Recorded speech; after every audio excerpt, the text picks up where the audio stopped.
The legendary Fist King is bleeding to death from a brutal ambush, but he still promises his killers he will end them in exactly 10 strikes. He pushes through the absolute agony and manages to finish the bloody countdown right before his vision fades to black forever. But instead of waking up in the afterlife, he finds himself trapped inside the frail body of a pathetic and spoiled merchant's son. He went from being an untouchable god of war to a weakling who can barely stand on his own 2 feet. To understand how this legendary fighter ended up in this absolute nightmare, we need to go back to where it all started. Alright, so the story kicks off with a literal bang. We got this dark, swirling vortex in the sky, and a massive bolt of lightning just rips right through it. That lightning slams into a desolate, rocky landscape, and standing right in the middle of the crater is a single dude, completely unfazed by the storm. And here he is, the legend himself, the Fist King. We see the back of this absolute unit of a man, as the narration tells us. This is the guy who conquered the entire martial world with just his fists. But even legends have their limits. We get a close-up, and Dan Woo-sung looks completely gassed, like he's running on fumes. He's battered and bruised with a deep scar across his nose, but he's looking up with pure defiance. This man does not know the meaning of fear. The scene cuts to a shot of a massive heap of bodies. It's brutally clear this battle was an absolute bloodbath. Blood is literally dripping onto the ground as Dan Woo-sung stands over the carnage. He's finally realizing just how massive this ambush was. He thinks back on how he got jumped in this rainy canyon. Even a legend like him can get overwhelmed when the numbers are this high. Soaked in blood and rain,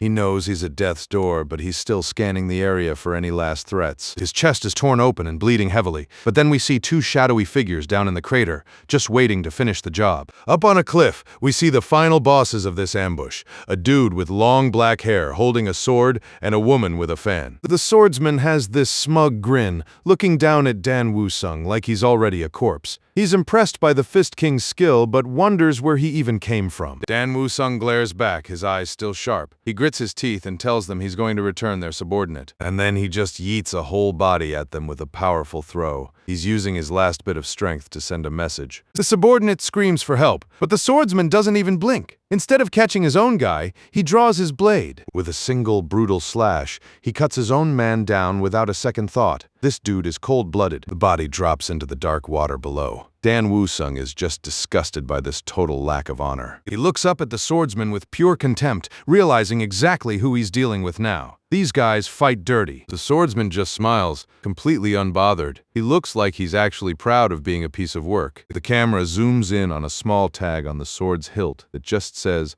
"Blood." Dan Woo-sung recognizes the symbol and the cruelty immediately. Blood dripping from his mouth, he prepares his final words. He's figured it out, and he's about to call them out. He points and shouts, calling them out for being from the demonic faction. The reveal hits hard as the rain just keeps pouring down. The swordsman is impressed that Dan held out this long, but Dan just tells him to shut his mouth. Even though he's a bloody mess, Dan Woo-sung gets into a fighting stance. And then he makes the most legendary claim, "I'm going to kill you in just 10 attacks." The swordsman thinks this is hilarious and calls him arrogant. He draws his blade, and this dark purple energy starts swirling around him. He lunges forward, swinging his blade in a wide arc of purple light, ready to shut Dan up for good. But Dan meets the attack head-on with a massive explosion of blue energy. The ground shatters as these 2 forces collide. The swordsman is genuinely shocked by Dan's speed, especially since he's basically half dead already. Dan lands a hit and just says, 1. He's actually counting down the 10 attacks he promised. What an absolute flex. He follows up with a lightning-fast flurry of punches, counting them off. 2, 3, 4,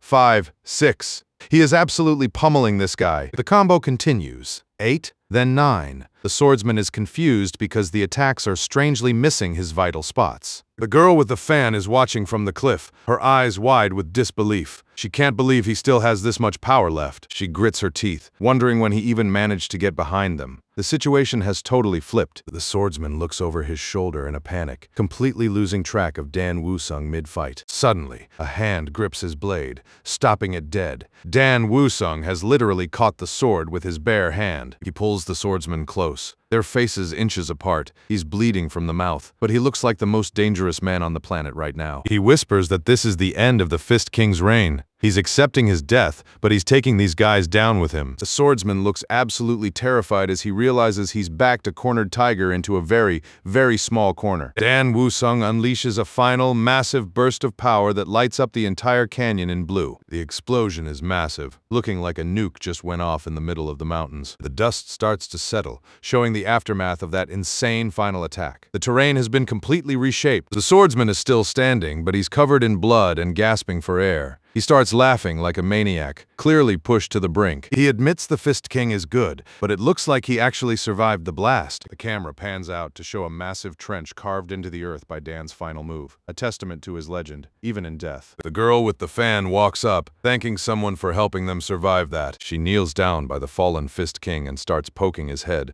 totally disrespecting him. She mocks him for not dying quietly. But suddenly his hand shoots up and punches her square in the face. He wasn't dead yet, and he's here to finish the count. The girl goes flying as Dan lets out one final satisfying word.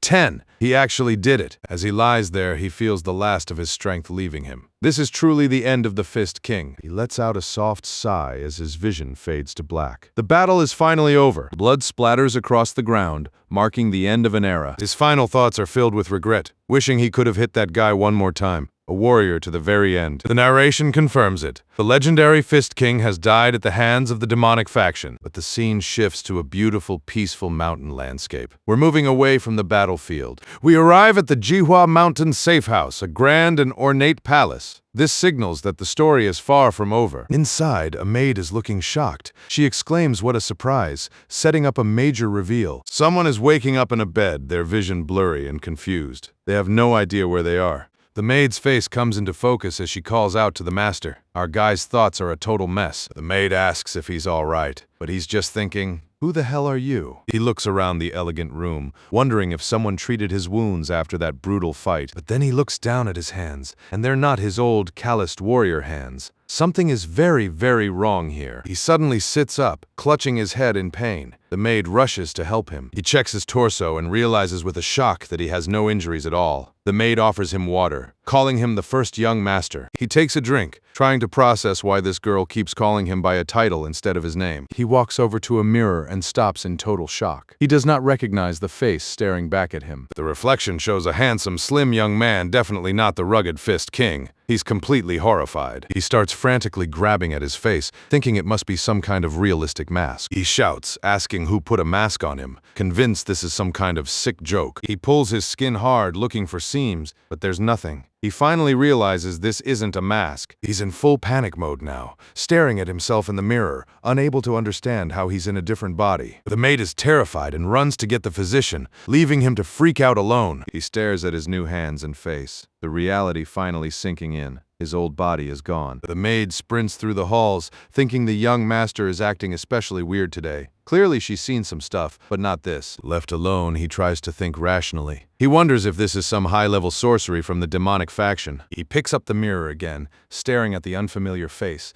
desperate for any clue. He decides he has to find out for himself and starts looking around the room for any identifying items. He tries to stand up, but his legs are incredibly shaky. This body is clearly weak and not used to physical activity. He stumbles around like a baby deer, a huge blow to the pride of the most powerful fighter in the land. He complains that this body is so terrible, absolutely disgusted by his new physical state. He sits at a desk, looking over some papers with a scowl. He's concluded this body is absolute garbage. He finds a sign on the desk that says Yunha Merchant Group. He's heard that name before. He recalls that the Yunha Merchant Group is a massive, wealthy organization. This is a huge change from his old life. He realizes they must be a pretty big deal if even a martial artist like him has heard of them. He finds a letter addressed to Li Jinian and finally puts the pieces together. He's in this guy's body. The truth hits him. He's now Li Jinian, the eldest son of this massive merchant group. He starts reading through more letters and sees they're all about money, gambling, and women. His expression turns to pure disgust. "What a loser," he mutters, realizing a legend like him has ended up in the body of a spoiled brat. He checks his pulse and confirms there's no sorcery here. It's just a regular, weak human body. The word reincarnation appears as he compares his old, powerful self to his new, slender reflection. He's finally accepting it. He lets out a long sigh, thinking he must be losing his mind, but there's no other explanation. Suddenly, someone shouts for the first young master from outside. He looks toward the door, his expression turning sharp and alert. Two men burst into the room,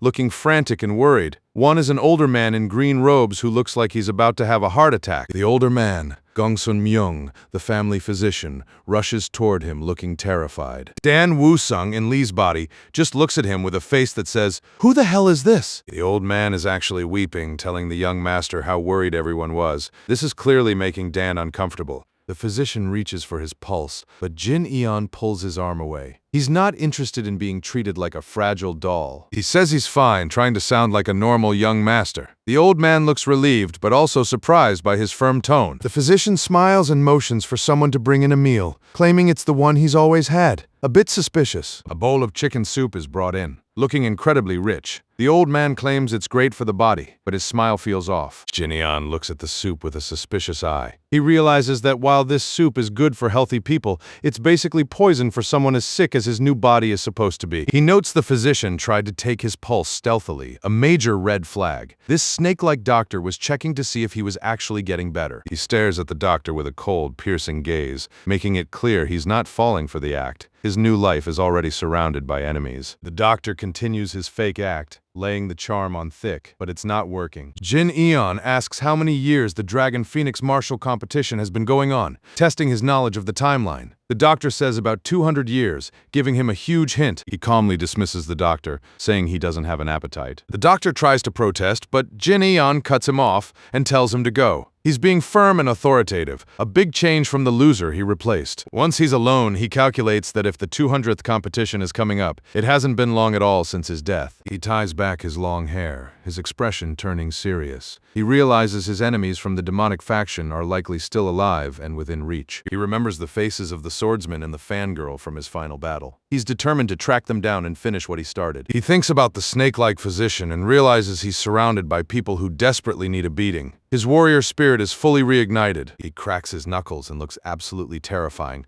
despite his delicate appearance. "Don't worry, you rotten bastards. I'm coming for all of you." His eyes are burning with a cold blue intensity as he makes a deadly promise. This time, he's going to kill them all with just one punch. The legend is back, and he's not playing games. The scene shifts to a breathtaking mountain valley. It's a peaceful vibe, a total change from the tense atmosphere of the villa. The camera zooms in on some vibrant cherry blossoms. It's clear that some time has passed since the confrontation with the physician. Down in the courtyard, a maid is sweeping. Everything seems quiet and orderly, like life has settled into a routine. We get a shot of a beautiful pavilion, the perfect spot for training far away from prying eyes. Petals drift through the air as the text "1 year later" appears. A whole year has passed, and you know he hasn't been wasting any of it. Suddenly, a heavy black boot steps onto the pavement with a loud clack. Someone has just arrived, and they lead with a casual hello. A man in martial arts gear is talking to a surprised maid. He looks like a professional, and his sudden appearance is definitely going to shake things up.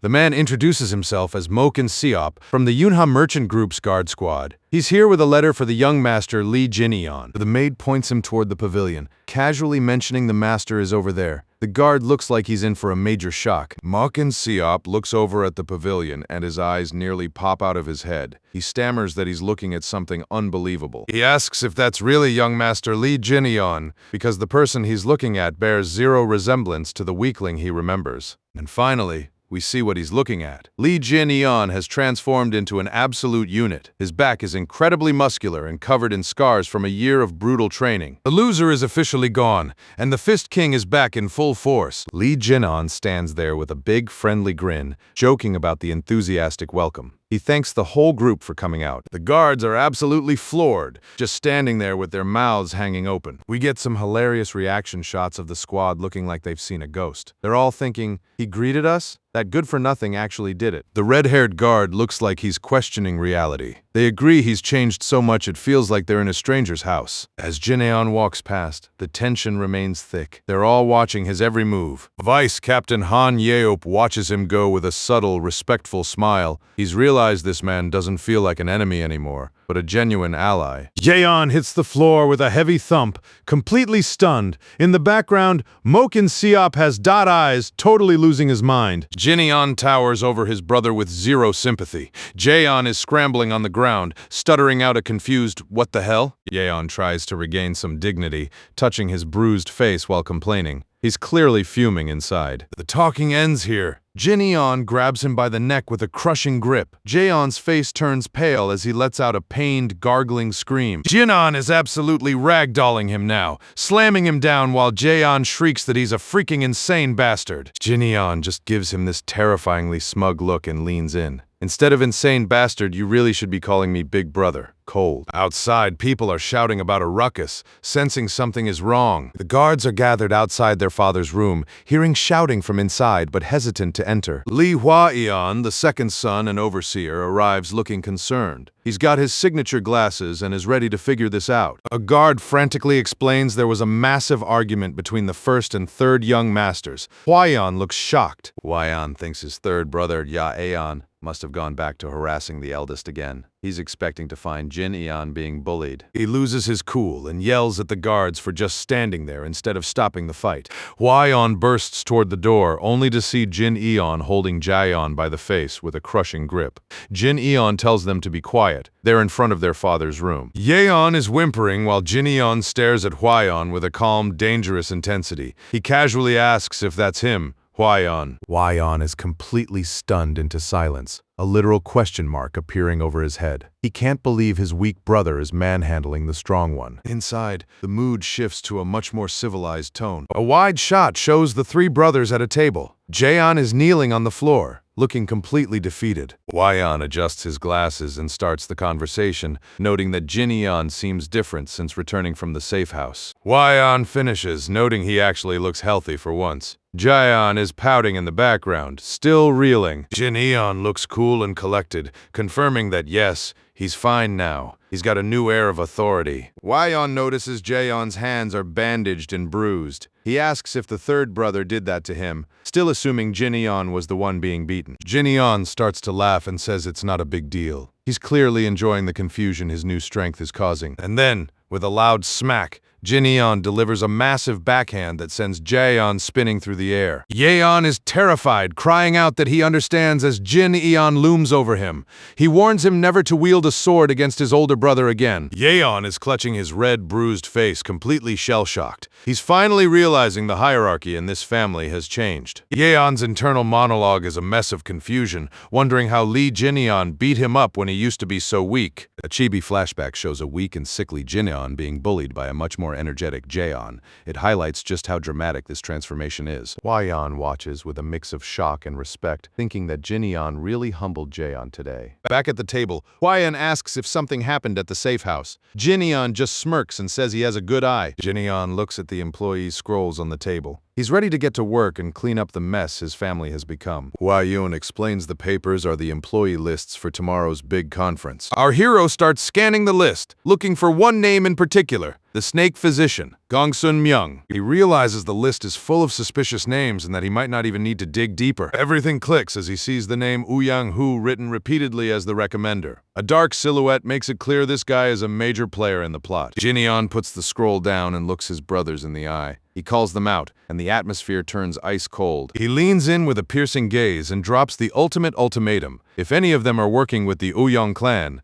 they need to tell him right now. Hwa-eon is sweating bullets, looking like he's about to faint. In the back, Jaeon is just as panicked. Jin-eon keeps the pressure on, testing their loyalty and not taking any excuses. The brothers scramble to deny it, shouting that the idea is totally ridiculous. Hwa-eon claims he'd rather die than see another clan take over. Jaeon is practically having a tantrum to prove he's on the right side. Jin-eon gives a subtle, satisfied smirk. He casually mentions he's glad because now he won't have to kill them. My man is not messing around. The mood shifts back to business as Jin-eon asks if all the higher-ups will be at the conference. Hwa-eon can only manage a confused yes as he processes the death threat. Jinyeon announces he'll be attending the conference too. The brothers are stunned. The old Jinyeon would never show his face at an official event. He stands up and starts walking out. When Hwayeon asks where he's going, he simply says he's off to see their father. The two younger brothers are left behind, staring at each other in disbelief. Yeon is throwing a fit,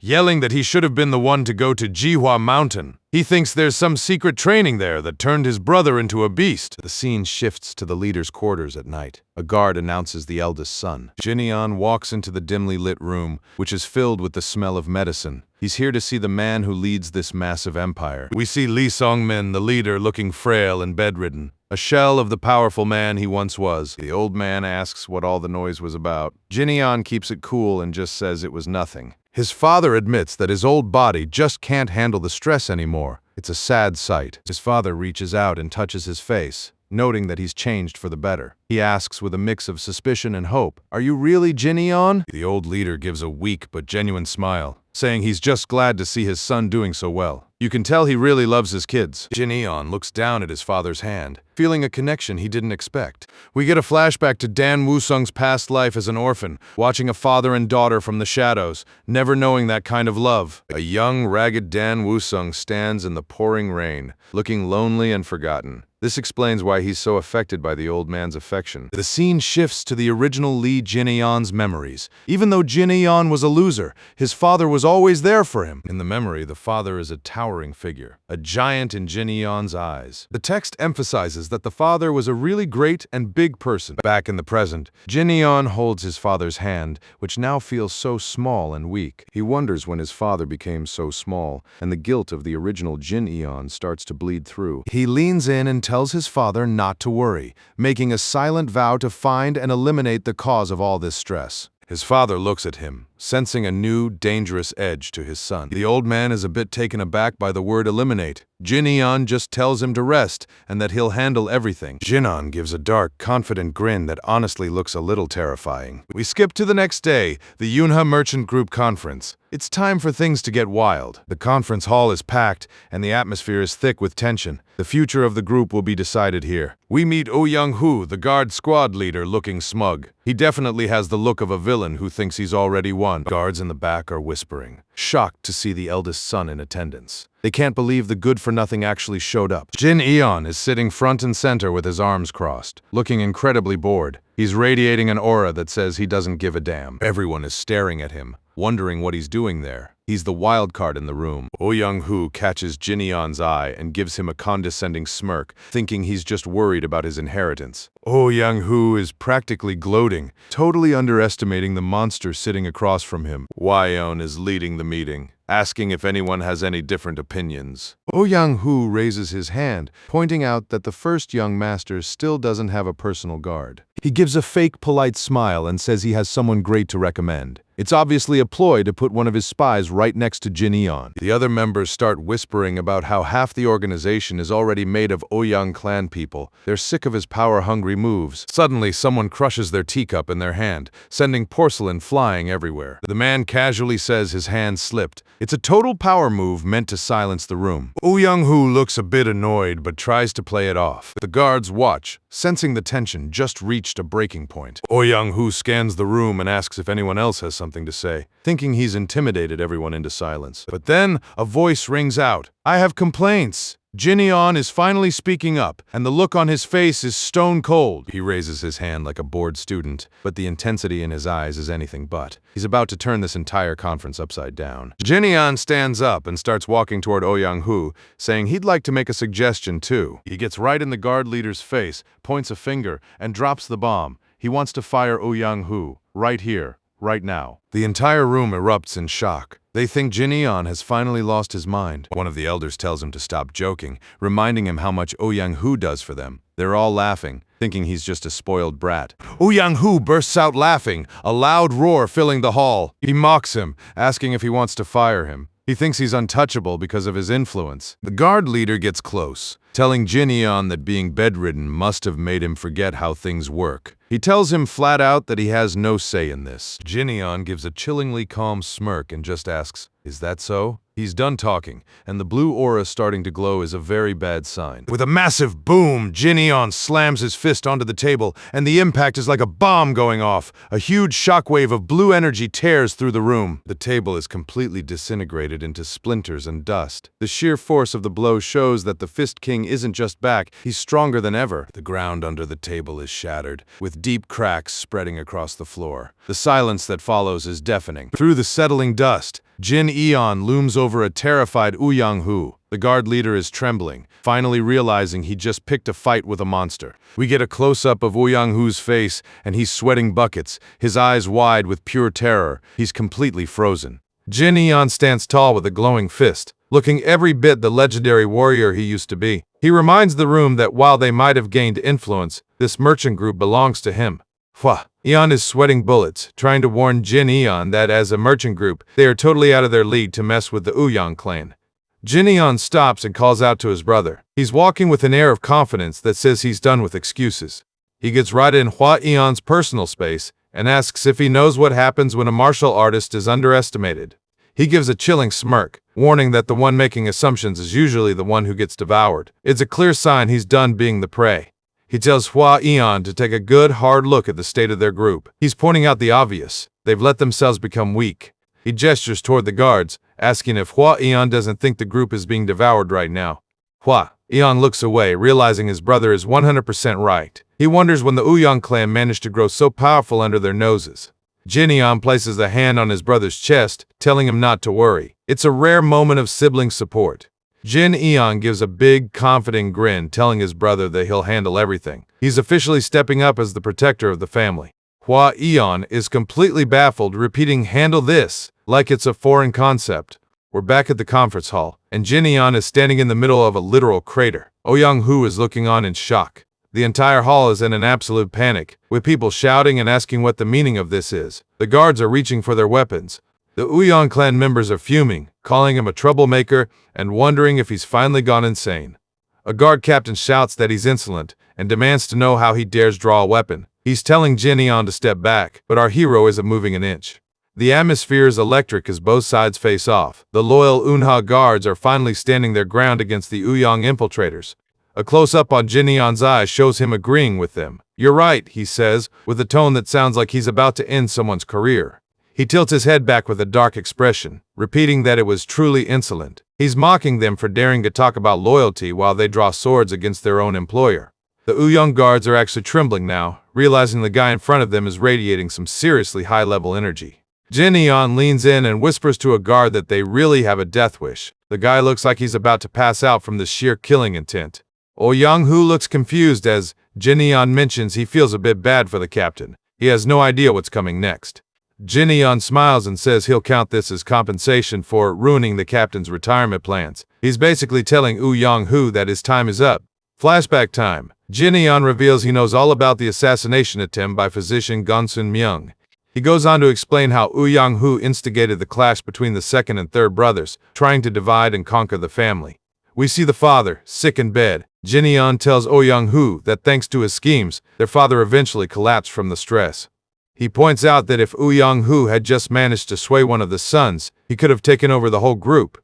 A visual of a puppet master shows how easily Ouyang Hu could have controlled the Unha merchant group. It was a perfect plan until Dan Wusung showed up. Ouyang Hu just laughs it off, calling the whole thing pure delusion. He's still trying to maintain his mask of innocence. Jin Eon takes a step forward. He's done with the talking and ready to reveal his ace in the hole. He looks Ouyang Hu right in the eye and tells him that Gongsun Myung died by his hand. You can feel the temperature in the room drop. A close-up on the captain's wide, terrified eye. Jin Eon tells him that's where his fate started changing. Jin Eon looks absolutely lethal, his blue eyes burning with intensity. He's savoring the look of pure shock on the traitor's face. He casually adds that Gongsun Myung died in just a single strike, so the captain shouldn't be too sad. That is the ultimate I'm built different flex. Jin Eon starts walking away, telling Ouyang Hu he should file claims for all the damages he caused. The captain is left sputtering in a fit of rage.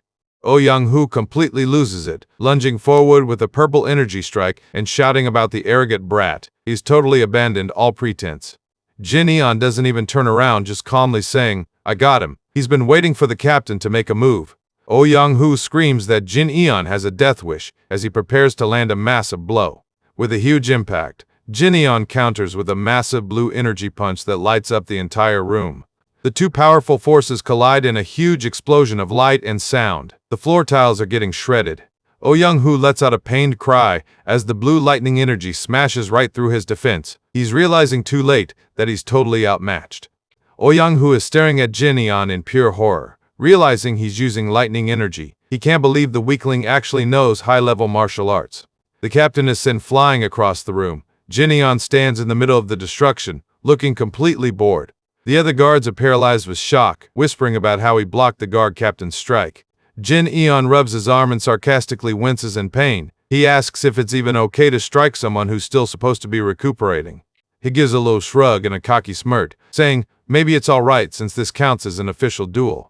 A close-up on the captain's gritted teeth shows him calling Jin Eon an arrogant bastard. He compares him to a chick that just learned how to fly. Big mistake. Ouyang calls for the clan to bear testimony, declaring that they will proceed with an official duel to the death. He's trying to use the law to kill Jin Eon legally. The captain gets a nasty, confident grin back on his face, thinking he's finally trapped his opponent. Jin Eon just stares at him and gives a flat no. He's not going to play their games anymore.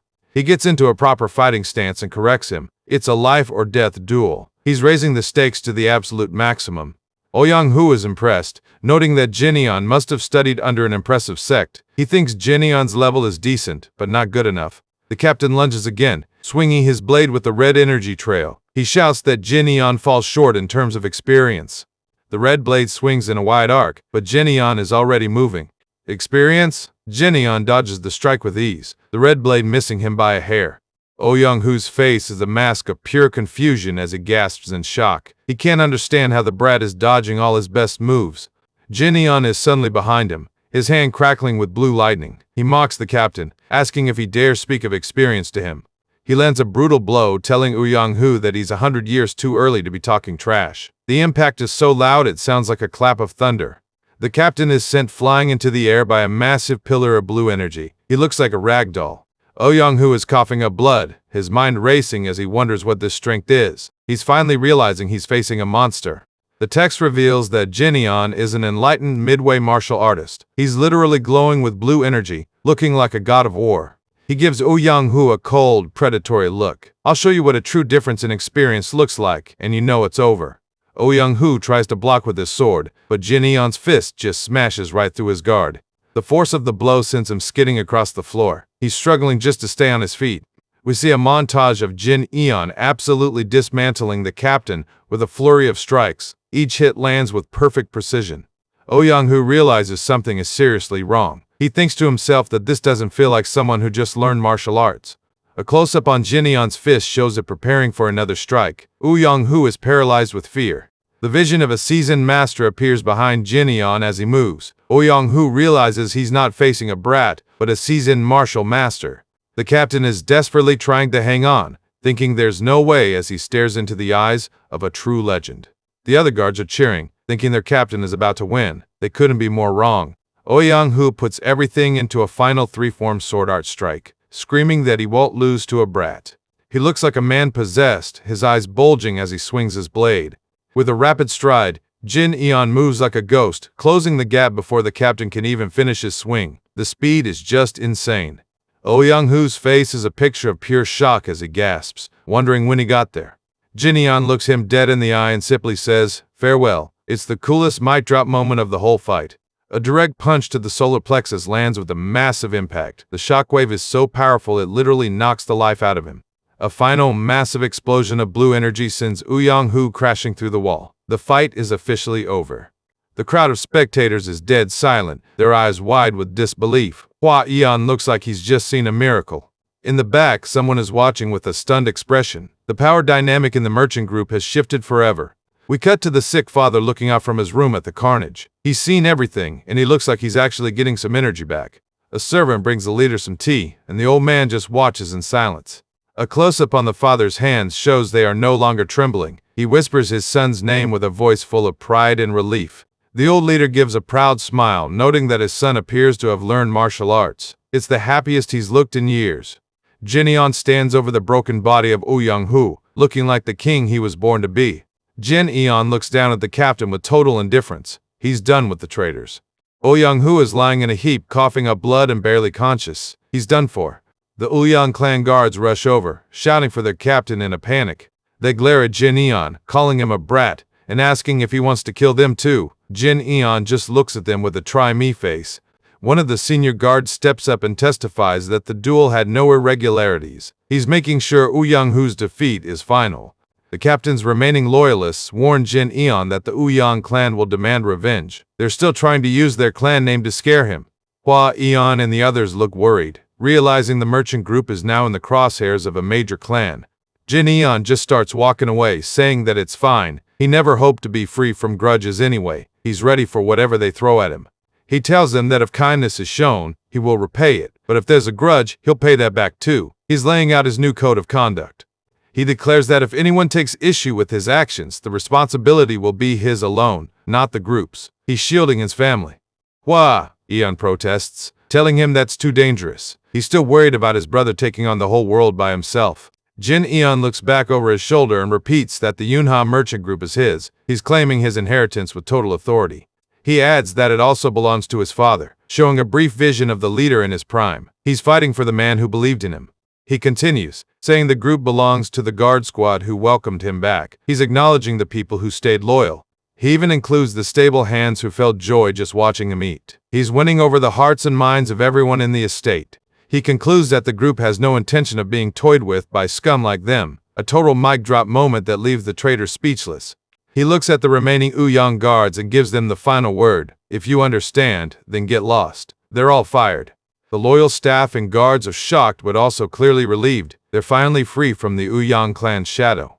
The fired guards look defeated, muttering their goodbyes as they pack up. They walk away wishing them luck, but you can tell they're fuming. This isn't the last we'll see of them. The hall is finally clear, and Jin Eon stands alone. He's successfully purged the traitors from his home. Suddenly, someone shouts with joy and the whole place erupts into cheers. The people are finally celebrating their new leader. One guard is shouting that young Master Jin Eon really won, while his buddy tells him he's a fool. Jin Eon just shakes his head at their antics. He tells them not to celebrate yet, saying they should be ashamed for just standing by and watching. He's not letting them off easy. He turns to Hua Eon and calls him Chief Administrator, giving him a look of respect. Hua Eon looks like he's ready to follow his brother to the ends of the earth. Jin Eon points a finger and gives his first order. Buy him an elixir. He's ready to start the real training now. Jin Eon tells the staff that since he's taking all the responsibility now, he expects some serious support. The maids look totally starstruck. His brother Hua Eon is finally all smiles, looking genuinely happy to have a competent big brother. He's already promising to hook him up with the best tonic they can find. Jin Eon isn't letting him relax, warning him that between buying elixirs and hiring a new guard squad, he's going to be incredibly busy.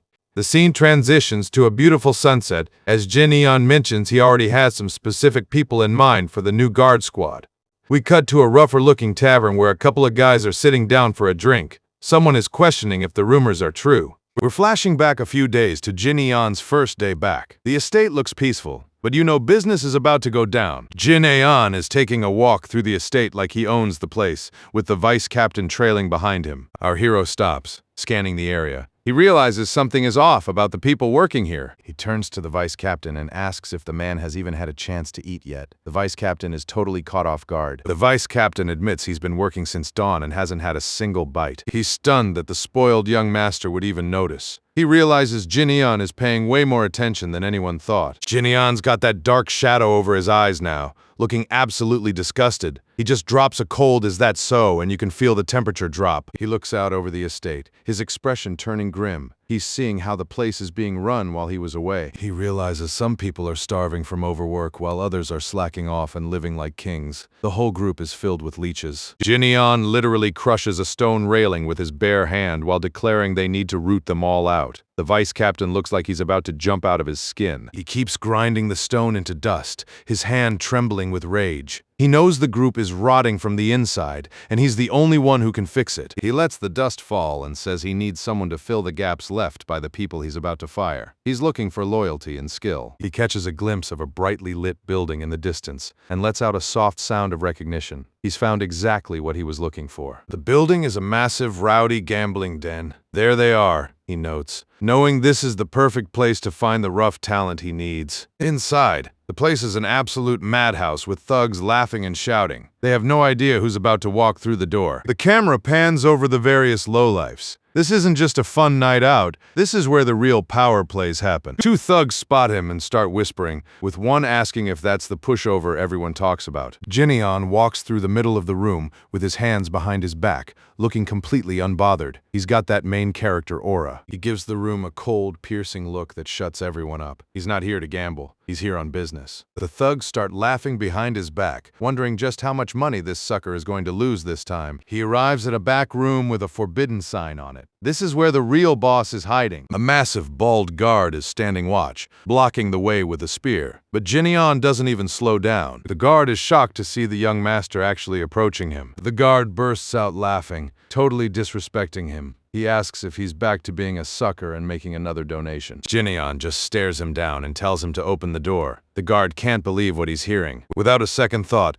Jinyeon grabs the guard by the hair and slams his head back. He's done being treated like a pushover. He walks into the back room, leaving the guard reeling. Inside, he sees his old friend sitting at a table. Jinyeon steps into the room, and the atmosphere instantly shifts from rowdy to tense. Chul Myung-ho, aka the Poisonous Fox, looks up with a lazy smirk. "I'm here," he says, acting like they're old buddies. Myung-ho is stuffing his face, but he notes that Jin-eon actually looks better than before. He's trying to play the concerned friend while being an absolute jerk. The bald twins, Yuk Jinbo and Yuk Myungbo, stand guard behind him. They give a fake welcome, clearly not impressed. Myung-ho puts on a big act, calling the other thugs heartless for not asking how his dear friend is doing. He's laying the fake sympathy on way too thick. He welcomes Jinyeon back, but Jinyeon just sits there in silence, looking like he's ready to snap. We get a flashback showing that Lee Jin-eon and Chul Myung-ho have been friends since childhood, but the visuals tell a very different story. Even as kids, it wasn't a friendship. It was one-sided violence. We see a young Myung-ho striking a defenseless Jinyeon. The friendship also included constant financial exploitation. Myung-ho is holding a bag of money while Jinyeon looks battered on the ground. Jinyeon thinks to himself that the definition of friend today is definitely different than he remembers. He's realized this guy is just a parasite. Myung-ho pulls out a fresh bag of gold and shakes it, trying to bait him into gambling his money away. He leans in with a nasty grin, saying that to celebrate the return of the pushover, he'll treat him to something big. Jinyeon's silence starts to piss Myung-ho off. He calls him a bastard and tells him he's getting on his nerves. "I'm thinking," Jinyeon says calmly. When Myung-ho asks about what, he gets an answer he definitely wasn't expecting. Jinyeon leans in with a dark, terrifying aura and tells him straight up, "I'm thinking about whether I should kill you or not. The pushover is officially dead and gone." Jinyeon reflects on what he actually needs, and it's not Myung-ho. He's realized the twin brothers are the ones doing all the real work. He sees they probably live as nothing more than thugs, wasting their talent. He's already making plans for them. He decides they're too valuable to rot under a guy like Chul Myung-ho. He's scouting them right in front of their boss's face. I've decided," Jinyeon announces. Myung-ho is confused, and Jinyeon just gives a simple, "I did." Jinyeon gives a big, fake friendly smile and holds out his hand. "First,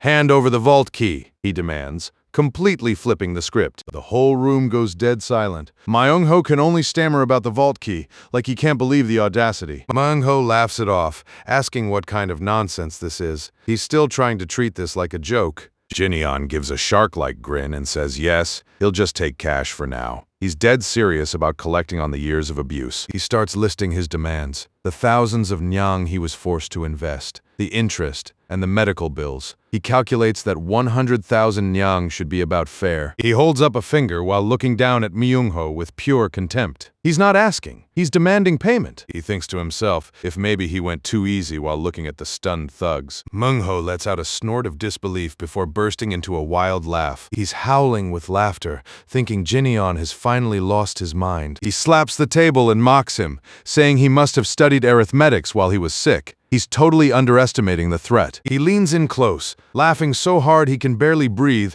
and calls him a crazy bastard. He points out that the vault doesn't just have cash, it's full of jewelry and gold. He's bragging about his wealth. Suddenly, his face turns dark and serious as he tells Jin there's nothing in there for him. He stands up and repeats that there's nothing in there for him. The laughter is gone, replaced by a cold warning. He keeps mocking him, telling him if he needs money he should just ask. He's trying to put Jin back in his place. Jin just stays silent, staring at him with a look that says he's already planned his next 10 moves. Myung-ho loses his cool and yells about why he has been ignoring him this whole time. He can't handle that his toy isn't reacting the way he wants. He's fuming, his face turning red as he demands an answer. He's realizing the power dynamic has completely shifted. Jin looks at him with total indifference, noting that he acts all fragile like a patient, but now he's demanding the vault key. Myung-ho screams in his face to get a grip and demands to know if Jin knows who he's talking to. He roars that he's Chul Myung-ho. Jin just lets out a long, tired sigh, sounding more annoyed than scared. He's realized words are wasted on a guy like this. Myung-ho grabs Jin by the chin and asks if he's got a death wish. Big mistake. He orders the twins to pin this bastard to the ground, saying maybe a beating will straighten him out. One of the bald twins grabs Jin from behind in a crushing hold. Jin doesn't even struggle. He whispers a final seriously as the situation reaches the breaking point. We get a close-up of his face as he repeats, "Seriously, he's officially done playing nice." Jin gives a dark, shark-like grin and says he even went to the trouble of showing kindness. He's savoring the moment before he unleashes. With a sudden burst of strength, he throws his arms out and sends the twin pinning him flying back. He grabs the twin's head and flings him across the room with one hand like he's made of straw. The twin crashes into a wooden screen with a massive impact, leaving everyone staring in complete confusion. The second twin charges in with a massive punch, but he's already too late. Jin moves like a blue blur, winding up for a counterattack that looks like it's going to level the building. He pivots on his heel with a quick spin, positioning himself perfectly. It's a textbook move delivered with perfect grace. He delivers a thunderous kick right into the twins' ribs with a massive whoosh. The shockwave cracks the floor tiles. The blue lightning energy ripples through the twins' body as he lets out a desperate cry. They messed with the wrong guy. A close-up shows the twins' face distorted in pure agony. He's coughing up blood as his defense is completely shattered. He's sent flying backward,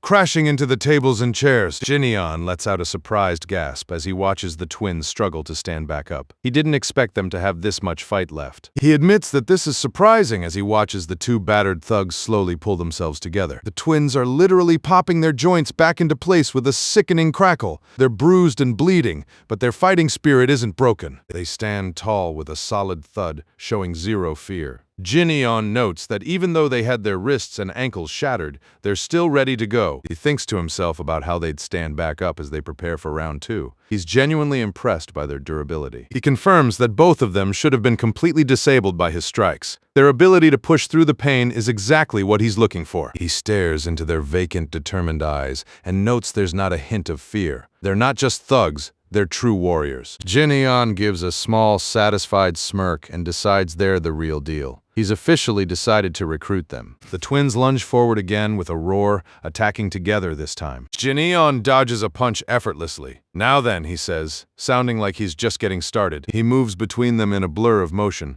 leaving them swinging at thin air. They're completely outclassed. The twins turn around in total confusion, asking where he went. He's literally vanished. Suddenly, Jin appears behind them, placing a hand on each of their heads. He's completely outplayed them. With a massive thud, he smashes their heads together. The impact is so hard it sounds like two boulders colliding. He gives a chillingly calm smile and tells them they're too valuable to just let rot away. He's already speaking to them like their new boss. He pushes them to the ground with a massive shockwave of blue energy. They're completely pinned. He stands over them and tells them to stay put, warning that he won't give them a second chance. His authority is absolute. A wide shot shows the room in shambles. Jin looks toward the remaining boss and says, "All that's left now is you." Myung-ho is sweating bullets, letting out a terrified curse as he realizes he's all alone. Jin gives a final closed-eyed smile while clapping his hands together. He's ready to settle the score, and the poisonous fox has nowhere left to run. Jin stands tall in the middle of the room, surrounded by the fallen twins. He looks over at Chul Myung-ho, who's finally realizing he's next. Myung-ho is sweating bullets, muttering a desperate "damn it." He can't believe his reliable guards got wiped out so easily. Jin gives a mocking closed-eye smile, repeating, "Our dear Myung-ho, huh?" with pure sarcasm. He's really enjoying seeing this bully squirm. Myung-ho tries to play it off, acting all casual while stuttering about how Jin-yeon should have mentioned he was learning martial arts. Jin-yeon opens one eye with a cold glare, making it clear he's done with the small talk. He knows Myung-ho should know what's coming. Myung-ho is clearly looking for an exit, his hand twitching near a concealed dagger. Myung-ho starts backing away, hands up in a fake "let's talk this out" gesture. He grits his teeth, cursing under his breath while trying to convince himself not to be scared. Sudden strike! Myung-ho lunges forward with a hidden blade, screaming that the first strike wins. He's betting everything on a cowardly sneak attack. Jin-yeon just lets out a confused sound, looking almost bored by the lack of skill. A massive explosion of energy erupts as Jin-yeon counters the strike. The impact sends a shockwave through the entire room. We see a close-up of Jin-yeon's fist connecting, glowing with that intense blue lightning energy. Myung-ho's face is a mask of pure terror. Jin-yeon delivers a brutal punch right to the gut, shredding Myung-ho's clothes and sending him flying. The power difference is just embarrassing. Myung-ho is completely stunned as Jin-yeon grabs him by the head.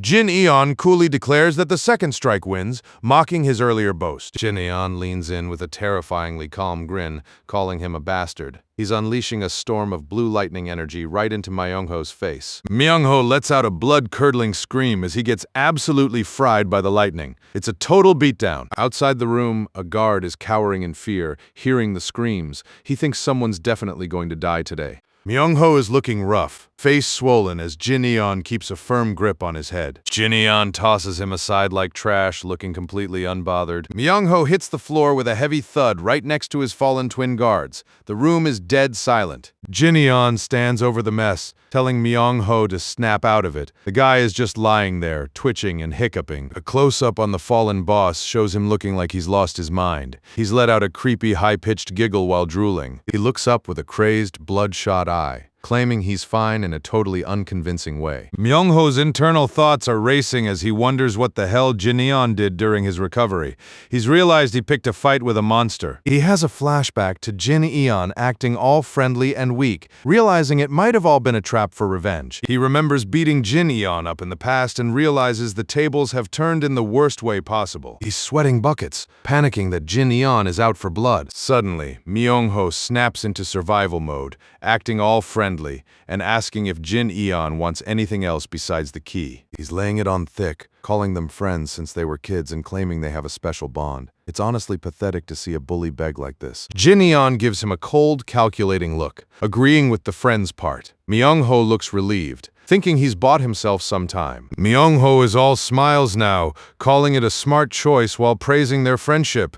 He thinks he's successfully manipulated the situation. He goes for a hug, promising never to beat him up again. Jin-yeon looks absolutely disgusted, telling him to let go before he pukes. Myung-ho keeps going, declaring they're not just friends, they're brothers. He's really trying his hardest to be the ultimate suck-up. He calls out to the twins, telling them to come greet their new big brother Jin-yeon. The twins bow down, offering a reluctant "congratulations, big bro." Jin-yeon is just watching this whole circus with a dark smirk. Jin-yeon's internal monologue is just as savage as his punches, wondering why they're suddenly brothers. He's not falling for this act for a second. Myung-ho is still acting like a loyal puppy, but his internal thoughts reveal he's planning to take the twins and run as soon as he's out of this mess. Talk about two-faced. He's plotting to settle down somewhere else, thinking it'll be easy. He's really underestimating Jin-yeon's intelligence. Jin-yeon calls out to the twins by name, testing out his new authority. They respond with a quick, "Yes, big bro." Jin-yeon gets serious, asking if they're okay with calling someone their sworn brother for life. The twins look confused, while Myung-ho asks why they're looking at him like that. The twins bow deeply, confirming they'll serve him as their big brother from now on. They look surprisingly sincere. Myung-ho is all cheers, while Jin-yeon just sighs at the annoying performance. Jin-yeon gives a dark, glowing grin, noting that if they're brothers, they need to pick an eldest. He orders Myung-ho and the twins to wait outside. Myung-ho is stunned, realizing he's being excluded from the real decision-making. He tries to protest, but Jin-yeon isn't listening. The power dynamic has officially flipped. The twins obediently walk out, leaving the two friends alone in the room. A wide shot of the empty hall shows just the two of them left. Myung-ho is standing there looking small and lost. Myung-ho is finally realizing that Jin-yeon was after something way more valuable than just his money. Jin gives a cool, satisfied look, confirming it wasn't money he was really after. He's playing the long game, and he's winning. He calls out Myung-ho for exploiting those naive kids, telling him that's not how a person should be. Jin declares he'll lead and train them properly from now on. He's officially poaching the only thing that gave Myung-ho any power. Myung-ho lets out a long, defeated sigh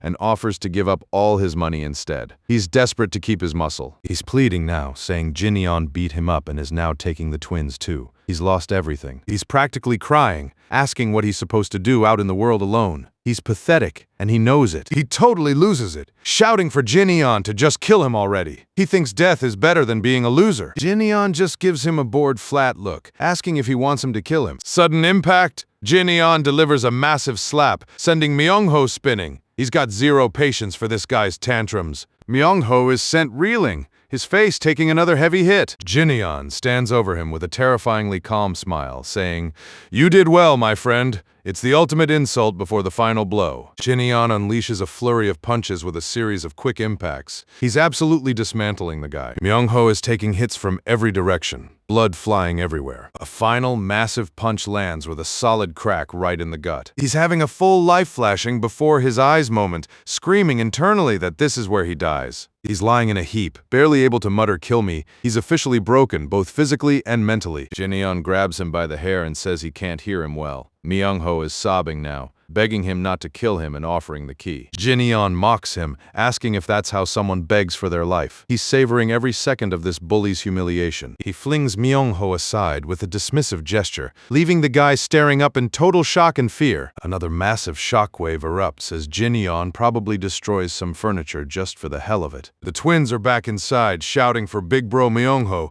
while Jin just stands there coolly adjusting his clothes. He looks at the big bro drama and just mutters, "What a joke." He's got no time for their petty hierarchies. Myung-ho is just staring blankly into space, totally out of his mind from the trauma of the beatdown. The twins look at their former boss with concern, asking if he really lost. They can't believe the guy they followed got wiped out. A wide shot of the room shows Myung-ho finally admitting defeat and telling the twins to serve Jin from now on. He's looking down, admitting that it's so embarrassing he could cry. He's finally showing some real emotion. He realizes the twins are probably better off at a place like the Galaxy Merchant Guild than in his dump of a gambling den. He admits he's grown attached to them. The twins give a respectful yes, understood, and thank him for everything. Myung-ho walks out of the den with a heavy sigh, looking like a different person. He's lost his empire, but maybe he's found a bit of humility. People outside are whispering about zombie chill Myung-ho walking by. They can't believe the notorious bully is in such a bad state. A close-up shows some thugs recognizing him. They're already sensing weakness and looking to take advantage. They're wondering where his twins are and joking about taking him down now that he's alone. Talk about fair weather friends. Myung-ho stops and gives them a cold, scary glare that says he's still got some bite left. He looks over at a group of thugs swarming around him,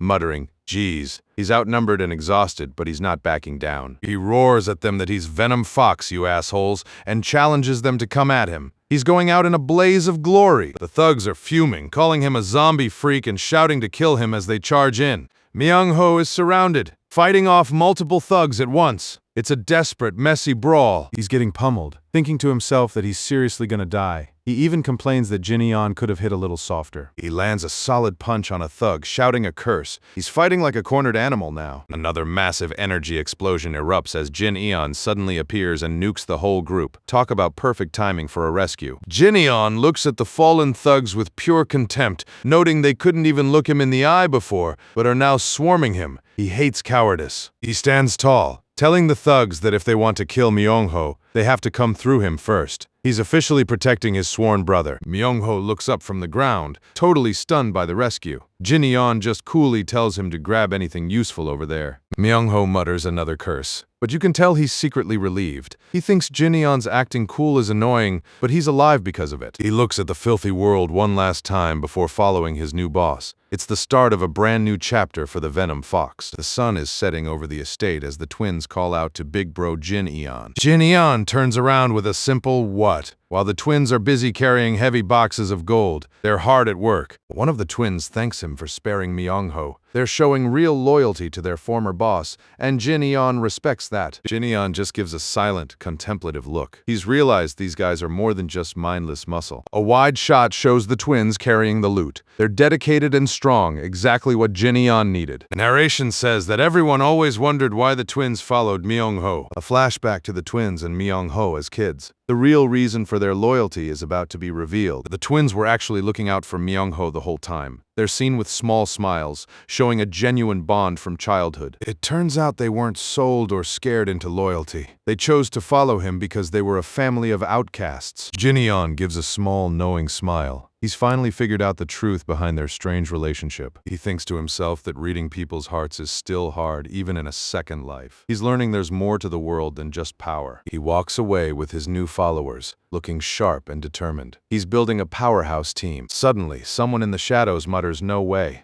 looking totally shocked. It looks like their little recruitment drive had an uninvited spectator. A mysterious figure is seen spying on them from a balcony, asking if that's Lee Jin Eon. Looks like our hero's sudden change is starting to attract some very dangerous attention. We're back at the Galaxy Merchant Guild, but someone is clearly having a rough time. You can practically hear the annoyed sigh. Meet Jae-on, who's fuming because ever since Jin Eon returned, his peaceful life is over. He's recounting all the crazy stuff his brother has pulled, and he is not a fan. First, Jin Eon brings home a mountain of cash, and now he's dragging in 2 literal tanks as his personal guards. Jae-on is losing his mind. Suddenly, a massive boom echoes through the courtyard, making Jae-on jump out of his skin. He's wondering what kind of madness is happening now. He's staring wide-eyed at something off-screen, completely baffled by the sight. It's a full-on supply train rolling into the estate. These horses are hauling something serious. The crates are packed to the brim with mysterious, sparkling packages. It looks like a king's ransom in high-end goods has just been delivered. Second brother Hwaeon is on the scene, acting as the ultimate logistics manager. He's barking orders, making sure they treat these goods like they're made of glass. Yeon rushes over, totally confused, and demands to know what's going on. Yeon's jaw hits the floor when he realizes these aren't just normal supplies, they're rare elixirs. Hwaeon coolly drops the bomb that he ordered them. Turns out, Hwaeon wasn't the one who pulled the trigger.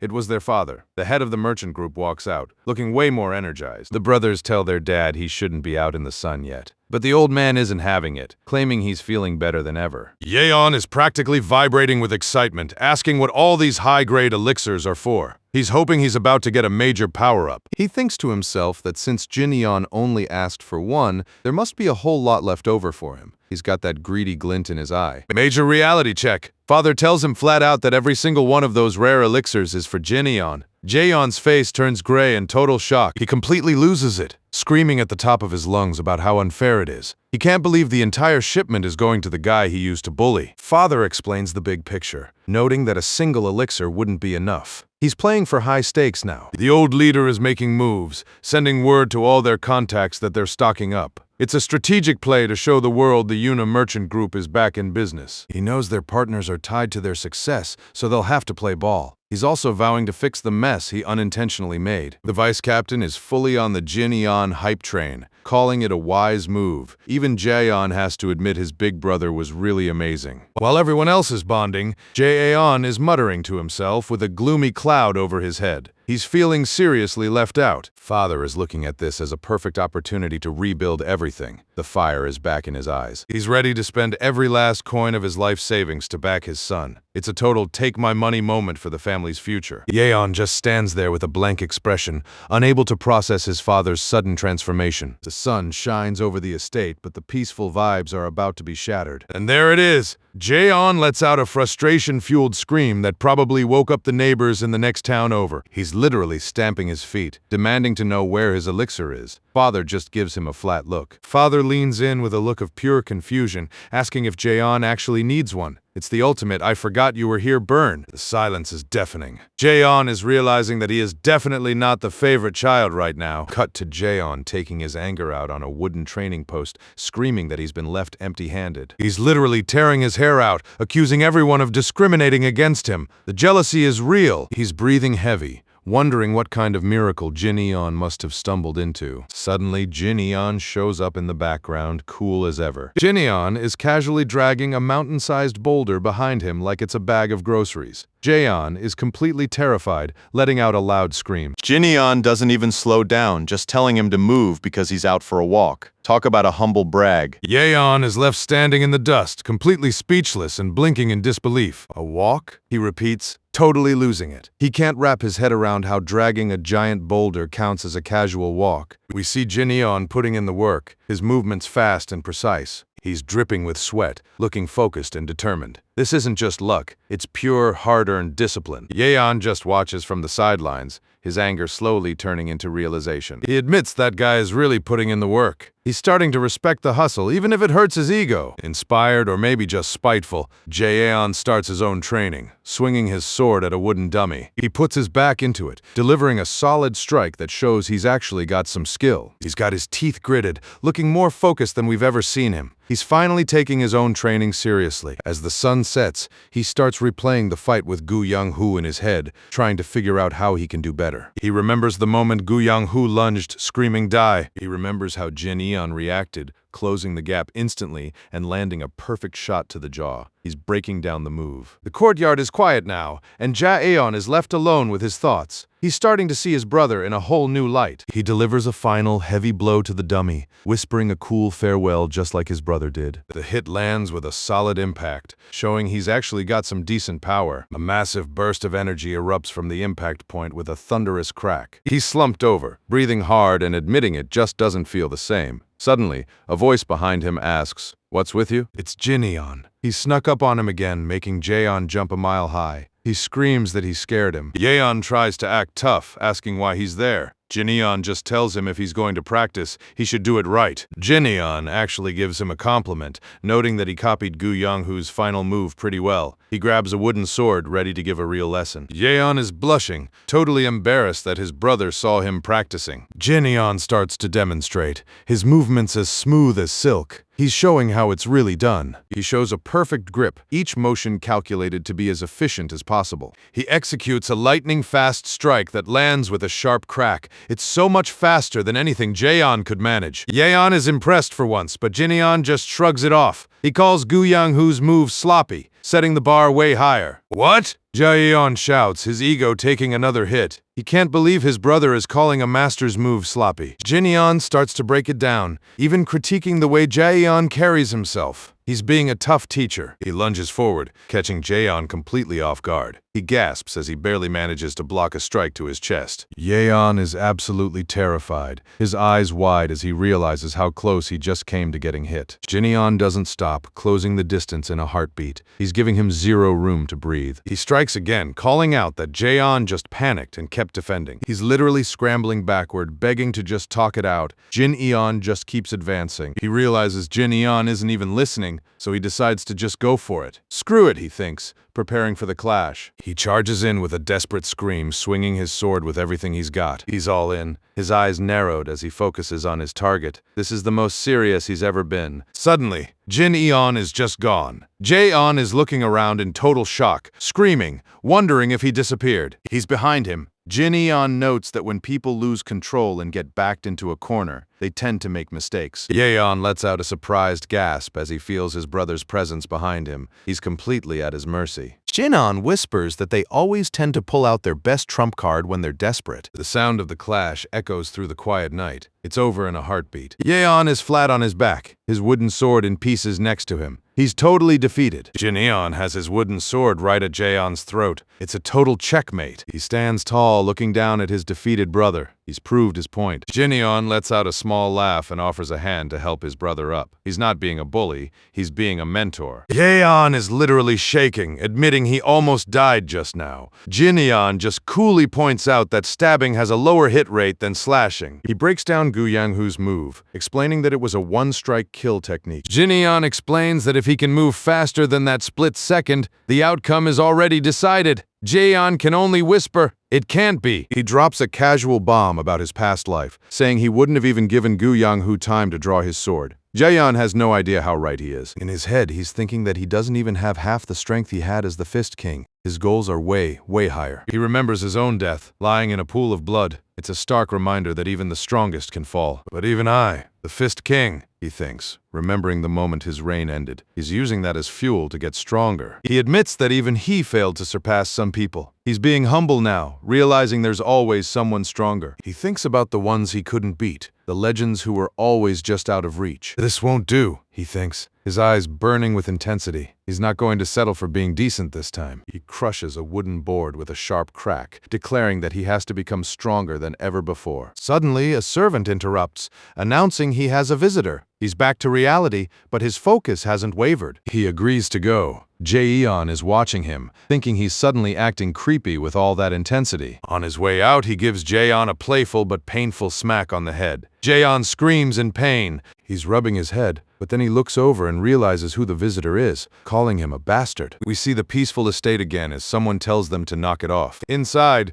some people are talking trash about Jin Eon, saying there's no way he knows martial arts. Gu Wung is there, trying to convince them otherwise. He insists he saw it with his own eyes, but no one is buying it. He's recounting a night when he was totally drunk, passing by Cheol Myung-ho's gambling den, until he saw something that sobered him up real quick. He remembers hearing a familiar voice telling people to load up the goods. He peeks around the corner and is completely stunned. "That's," he whispers, his brain trying to process the impossible. It was Jin Eon, standing there with the big twins. He looked totally different, radiating an aura of power. But his friends just laugh it off, saying he was probably just too drunk. He admits he then puked, which isn't helping his credibility. Meet Juryang and Samaguk, who are there to see the young master for themselves. They're waiting at the door, expecting to see the same old Jin Eon. They have no idea what a shock they're about to get. The door opens, and out walks Jin Eon, topless and showing off a physique that would make a marble statue jealous. He's definitely not the same anymore. The shock in the room is palpable as they stare at his ripped body. They're literally speechless. The silence is heavy as everyone tries to wrap their heads around this sudden transformation. He just gives them a confused look, wondering why everyone is staring. It's the ultimate power move, acting like being this ripped is just a normal Tuesday. The room erupts in questions, asking if he's even the same person. They're even wondering if he's a secret adoptee. Gu Wung is over there questioning his own sanity, wondering if he's still drunk. They just can't believe this is the same Lee Jin Eon they used to know. He was one of the 4 pillars, but he was always the weakest one until now. A girl in the background is literally screaming, her face bright red. Jin Eon's new look is definitely winning over some new fans. He gives an order to Ouyang to take the twins to get some food, knowing they'll eat enough to bankrupt a small village. They all head down the hallway, the visitors still looking like they've seen a ghost. He turns to the other 2 and tells them to stop standing around and come in. He opens the door with a confident gesture, inviting them into his personal space. In their heads, they're literally screaming for someone to save them. They're terrified of this new, powerful young master, and they have no idea what he has planned for them next. Meet the self-proclaimed 4 heavenly wrecks of wine and women, Samaguk, Ju Jeriang, Gu Wung, and our man Lee Jin Eon. These guys are basically the ultimate squad of lovable losers. Word got out that their pushover friend had returned, so the whole gang gathered for a massive feast to get the lowdown on Jin Eon's recovery. One of them is casually sipping a drink while another looks on, thinking about the good old days. You can tell they're a tight-knit group. Ju Yaryang is over there with a huge grin, trying to act all friendly. Jin Eon, on the other hand, looks totally done with their friends forever act. We get a hilarious flashback to when they used to just hang out and talk about nothing but liquor and women. They were basically the town's biggest headaches. Back in the present, Jin Eon is going to town on some food, ignoring the chatter. Ju Jaryang leans in, sensing that something about his old buddy has definitely changed. Samaguk asks if he's really all right. Jin Eon just gives a short, cool "I'm fine" while continuing to eat. Gu Wung is staring at him, noting that he looks way more intense than before. Juryang is practically hanging off his arm, asking if he spent all that time in secret training. Ju Yang thinks to himself that you just can't reach this level through normal training alone. He's sensing a power he's never felt from him. Samaguk is looking on with a serious expression, her eyes narrowed. She's starting to realize the rumors about Jin Eon might actually be true. We see Jin Eon surrounded by a powerful blue aura as he reflects on his martial arts journey. The pushover is officially a thing of the past. Jin Eon pours himself a drink and simply says he got lucky. He's being humble, but everyone knows luck doesn't turn a weakling into a monster. Ju Jaryang and Samaguk are all smiles, congratulating him on finally catching a break. They're genuinely happy for their friend.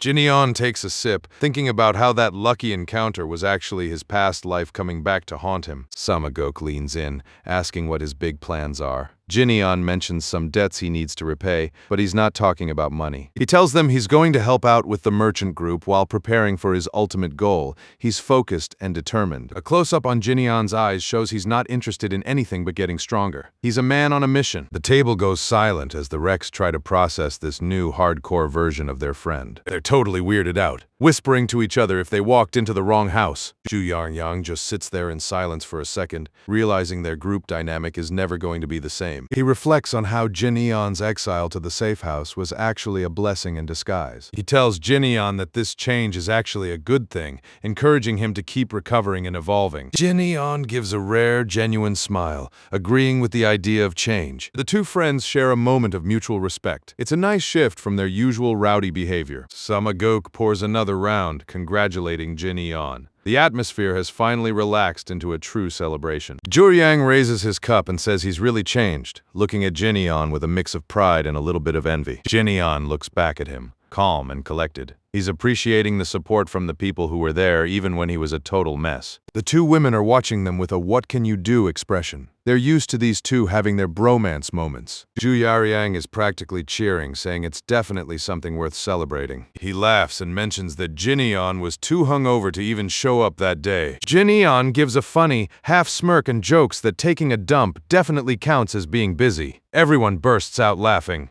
He's laughing along, but the narration reminds us that beneath the jokes, Jinyeon realized he actually had real friends. A heartwarming realization for a guy who spent his first life alone. Samaguk pours more drinks while Yang looks on with a confused expression. Jinyeon holds up his cup and says that he's changed. But what about them? He's challenging them to step up their game too. The trio just stares at him in silence for a beat. Then they all burst out laughing, asking, "Who knows, man?" They claim that if they changed easily, they wouldn't be the Rex anymore. They all clink their cups together in a massive toast, shouting and laughing. They're determined to stay their rowdy selves. Samaguk takes a big gulp, looking totally satisfied. She's happy to have the gang back together. She thinks to herself that they were like frogs in a well, blissfully unaware of the bigger world outside. A close-up on the thought that they were frogs in a well, but it turns out they weren't. It's a profound moment of self-reflection. We see a visual of the four of them as kids at the bottom of a well, looking up at the sky, a perfect metaphor for their sheltered lives. We see another flashback of them laughing and drinking as the heavenly Rex. They were happy in their little bubble, but times are changing. They're shown messing around, with Samaguk jokingly pulling on Jinyeon's hair. They were definitely a bunch of troublemakers. And now one of them has already climbed out and seen the world. Jinyeon stands tall, leaving his wreck days behind him. Under a full moon, the party finally winds down. Samaguk tells Jinyeon she had fun and offers to help whenever he needs her. They all wave him off, telling him to train hard so he doesn't get beat up. They're still joking, but there's a lot of love in their goodbyes. Jinyeon waves back as he heads into the estate. He's ready to face his new life with a solid support system behind him. The remaining three Rex walk away, waving one last time. They look a little lonely now that their leader has officially grown up. They're trudging down the road and you can tell the energy has shifted. One of them mentions that youth is over and it's time to start taking life seriously. Swung looks back over his shoulder, a sad smile on his face. He's realizing that while Jinyeon moved forward, they're still the same. Yang tries to shake off the mood, saying he's feeling unusually lonely today. He suggests they go out for one last night of trouble. He suggests hitting a brothel, which gets a funny reaction. They're bickering and joking again, trying to reclaim that feeling of youth. They arrive at the Sweet Scent House, a brightly lit tavern famous for its food and drink. Inside, the place is packed and the atmosphere is thick. We're moving away from our main crew to see what other players are on the board tonight. Someone slams a cup onto the table with a loud wham as they scream in disbelief. The news they just received has clearly rocked the room. It's Ji-sang, the sect leader of the Little Deity sect. He's repeating that Ouyang is dead, his hand trembling with shock and rage. He asks if the heir of the Yunha merchant group is really that strong. His subordinate confirms it, saying the fight didn't even go past 30 exchanges. We get a flashback to Ouyang-hu's body lying in the middle of the shattered conference room, a grim reminder of Jinyeon's power. The guards were all shouting for their captain in a panic, unable to believe their leader had fallen so quickly. A subordinate reports that Jinyeon had extraordinary skills that no one saw coming.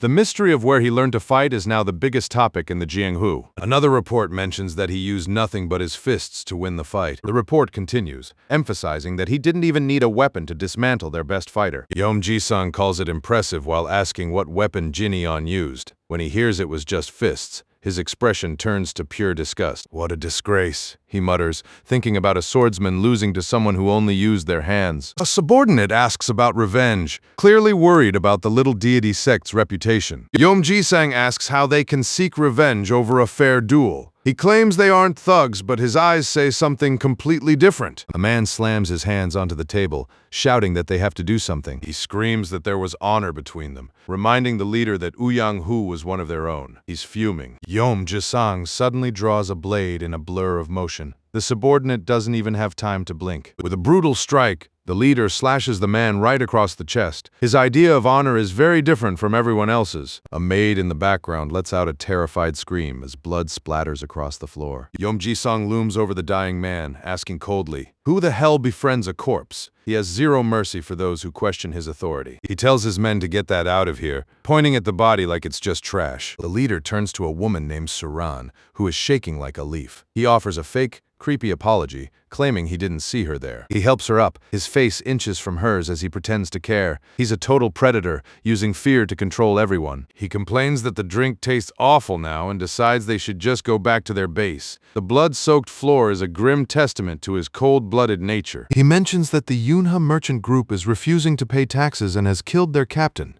He asks his inner circle how they should take this. He concludes that it means they don't even acknowledge the little deity sect anymore. He's taking it as a personal insult. A subordinate asks if he will kill them, looking a bit shocked at the suggestion. He claims they can't go around killing people because they aren't gangsters, but his smirk tells the real story. He's planning something much more cruel. He walks away, leaving his men to wonder if he's actually going to let them go. He's a wait-and-see kind of villain, which makes him even more dangerous. We cut to the three wrecks outside, looking really hopeless. They're realizing their simple life is being threatened. Zhu Yaoyang notes that Jin Eon taking a stand is quite a step forward. He's proud of his friend, but he's also terrified for him. He thinks to himself, wondering if Jin Eon can actually handle the storm he's just started. The odds are definitely stacked against them. Yeom Ji-sung admits that he wants the money of the Yunha merchant group. He's a greedy man at heart, and he's seeing a golden opportunity. He reflects on how rich the group actually is, a prize he's been eyeing for a long time. He notes that the leader, Lee Songmen, is a master negotiator who is richer than people realize. He wonders out loud how much the young heir would be worth. He's thinking about kidnapping or ransom, treating Jin Eon like a paycheck. Suddenly,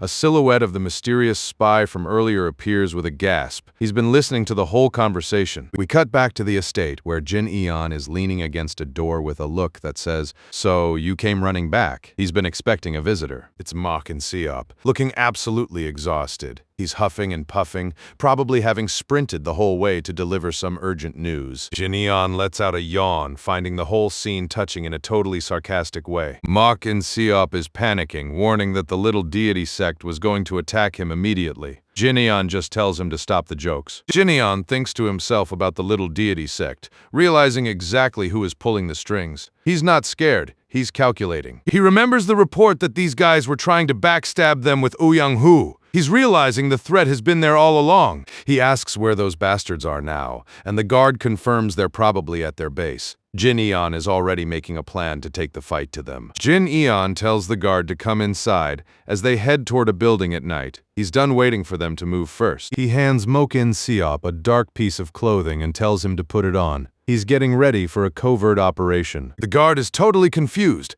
asking what this even is as they arrive at the guard squad's warehouse. Jin Eon tells him to put it on quickly, because they gotta be back in time for breakfast. He's treating a dangerous mission like a casual morning jog. Mokin Seop is literally shaking, shouting about going right now, just the two of them. He thinks Jin Eon has officially lost his mind. Jin Eon just gives a flat, "It doesn't matter," making it clear that he's the one calling the shots. He calls the guard a Murim Alliance hopeful and tells him to lead the way. He's using the man's ambition to force him into a very dangerous situation. He puts on a dark face mask, his eyes burning with an intense blue light. He commands him to lead the way, and you know there's no turning back. Mok-in-seop is left speechless, sweating bullets as he realizes he has no choice. He's terrified, but he's also realizing he's part of something much bigger. The scene shifts to a beautiful cherry blossom tree at night. It's a moment of peace before the coming storm. We see a high-angle shot of the little deity sect's base, a massive, well-guarded fortress. The two of them have finally arrived. They look down from a high cliff at the countless guards patrolling. It looks like an impossible task for just two people. Jinyeon confirms that this has to be the place, his expression unreadable behind his mask. Mok-in-seop is crouching behind a rock, whisper shouting at him. He's practically having a panic attack, but Jinyeon just tells him his job is done. Right, your job's done, Jinyeon says while cracking his knuckles. He's ready to go in alone, which is exactly what the guard was hoping for. Mok-in-seop is stunned, asking what else in a whisper. He can't believe Jinyeon is actually going to try and take on the whole place by himself. The guard asks if he has a genius plan for how they're supposed to get inside. He's looking for some elaborate strategy. Jinyeon just gives a thoughtful sound as he adjusts his mask. His decision is already made. Suddenly, a massive shockwave of blue energy erupts as Jinyeon launches himself off the cliff with a thunderous crack. He's not sneaking in, he's crashing in. He's a blur of motion as he lands right in the middle of the courtyard, petals flying everywhere. He looks like a god of war. The final panel shows a close-up of his intense eyes as he makes a deadly promise. Let's do it like I did in my past life. The Fist King is officially back, and the little deity sect is about to find out exactly why they should have stayed in the shadows.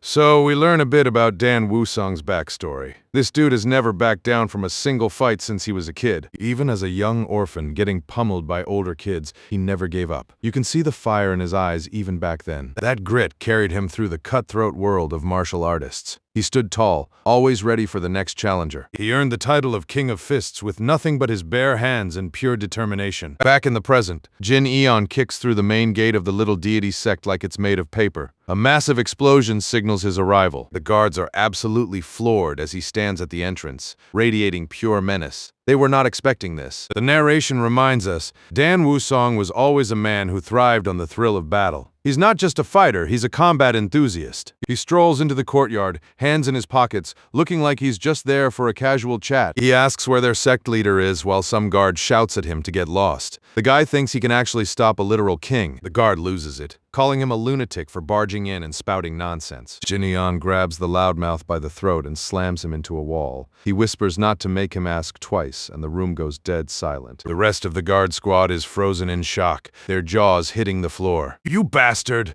roars another guard, drawing his sword. They're starting to realize this isn't a joke. From the balcony above, a voice calls out, asking what's with all the noise. The main event is finally here. It's Yeom Ji-sang, looking down with Saran clinging to his side. He looks more annoyed than worried. Yeom asks who he might be. Jinyeon just stares back and replies with ice-cold efficiency, an assassin. Yeom Ji-sang finds this hilarious, laughing that it's the first time he's seen an assassin walk through the front door. But then his eyes drop to Jinyeon's hands, and his smile falters. He notices the calluses of a true master. Yeom asks where his weapon is. Jinyeon simply states that he fights with his fists, no tools needed. Yeom Ji-sang connects the dots and realizes this assassin is actually the heir of the Galaxy Merchant Guild. The stakes just got a lot higher. He mocks Jinyeon for showing up personally, thinking the young master is just being reckless. Yeom Ji-sang's face turns predatory. He sneers that, in that case, he won't hold back, signaling for his men to attack. Jinyeon doesn't even blink, settling into a low, powerful fighting stance. The blue energy starts to swirl around him. Yeom roars for them to get him, and a wave of guards charges forward. This is where the real fun begins. Jinyeon thinks to himself that it's been quite a while since he's had to fight a whole group. He's actually savoring the moment. He has a brief flashback to his past life, fighting through a literal sea of enemies. This is his natural element. He effortlessly blocks a heavy punch with his forearm, the impact creating a small shockwave. In a blur of motion, he spins through the guards, his strikes landing with perfect precision. People are flying left and right. His eye glows with an intense blue light as he notes that while this body isn't as strong as his old one, it'll still get the job done. He becomes a literal whirlwind of destruction, tearing through the sect's forces like a hot knife through butter. Underneath his mask, Jinyeon is actually grinning. This is gonna be fun. He thinks, fully embracing the chaos. He delivers a brutal elbow strike to a guard's face with a sickening crack. He moves like a ghost, striking 3 different guards simultaneously with a series of lightning-fast blows. His speed is just insane. Guards are being tossed around like laundry, blood and teeth flying everywhere. It's a total one-sided slaughter. The few men left standing are paralyzed with fear, wondering what kind of monster they just encountered. Up on the wall, Mokin Siop is watching with his mouth hanging open. He's realizing his boss is way more dangerous than he ever imagined. Jinyeon pauses, his cold blue eye scanning the yard for any remaining threats. He looks completely untouchable. Suddenly, he's right in front of Yeom Ji-sung, closing the gap in a heartbeat. The sect leader finally realizes he messed up. Despite the threat, Yeom maintains a surprisingly calm, cold expression. He's got one last trick up his sleeve. Jinyeon mocks him, asking if he's still thinking of showing off some fancy weapon while his men lie broken on the floor. Yeom Ji-sung admits he doesn't like using expensive gear, but he'll make an exception. He pulls out a modern-looking repeating crossbow. He's abandoned all pretense of a fair fight. Before Jinyeon can react, 3 hidden guards leap from the shadows and pin him down. Jinyeon is actually struggling for a moment, thinking he might actually die here. Yeom Ji-sung aims the weapon point-blank at Jinyeon's head. He sneers, asking if he thinks he can dodge this. A whole squad of archers appears on the rooftops, all aiming their weapons at the center of the courtyard. It's a total death trap. The order to fire is given, and a literal rain of needles streaks through the air. The center of the yard is engulfed in a barrage of projectiles, hitting everything and everyone. Jinyeon is disgusted, realizing Yeom Ji-sung is even shooting his own men just to get a clean shot. From the shadows, Mok In-seop screams for Jinyeon, thinking his employer just got turned into a pincushion. But through the clouds of dust and needles, a blur of motion appears. Jinyeon is still moving. He's pulled a small dagger from his belt, his grip firm and his eyes focused. It becomes a blue whirlwind of steel, deflecting every single incoming needle with impossible speed. He looks like a god of war, standing amidst the chaos with absolute calm. Not a single projectile touched him. Yeom Ji-sung is speechless, his face pale as he stammers about him, deflecting all the iron needles with just a dagger. He's finally feeling true terror. Mok In-seop is equally stunned, blinking in disbelief. He's following a literal legend. Jinyeon stands over the corpses of the guards who were holding him, blood on his face but a calm expression. He gives Mok a quick thumb up. Mok In-seop returns the thumb up with a shaky hand, his respect for Jinyeon reaching new heights. Jinyeon starts spinning the dagger in his hand with casual grace. He's done playing defensively. With a sudden burst of power, he charges straight at Yeom Ji-sung. The sect leader can only watch in horror. Yeom Ji-sung tries to raise his crossbow, but it's too late. A devastating blow lands right on Yeom Ji-sung's shoulder, sending a shockwave through the entire area. Yeom is clutching his chest, blood gurgling as he collapses. He's finished, and he knows it. He doesn't usually use a blade, Jinyeon says calmly, looming over the dying leader. But he made an exception just for him, he adds, his voice cold and final. Yeom Ji-sung stares up in pure hatred and fear, muttering a final "that psycho" before his strength fails him. Even so, he tries to order his remaining men to shoot, shouting to kill him. Jinyeon calmly steps over a guard's corpse, completely ignoring the desperate command. But he begins. He launches himself into the air, casting a huge shadow over the remaining archers. They look up in terror. "My real strength is my fist," he declares, his fist glowing with that intense blue lightning energy. Yeom Ji-sung and Suran can only watch as death descends from above, letting out a terrified shriek. With a massive boom, he slams his fist into the ground,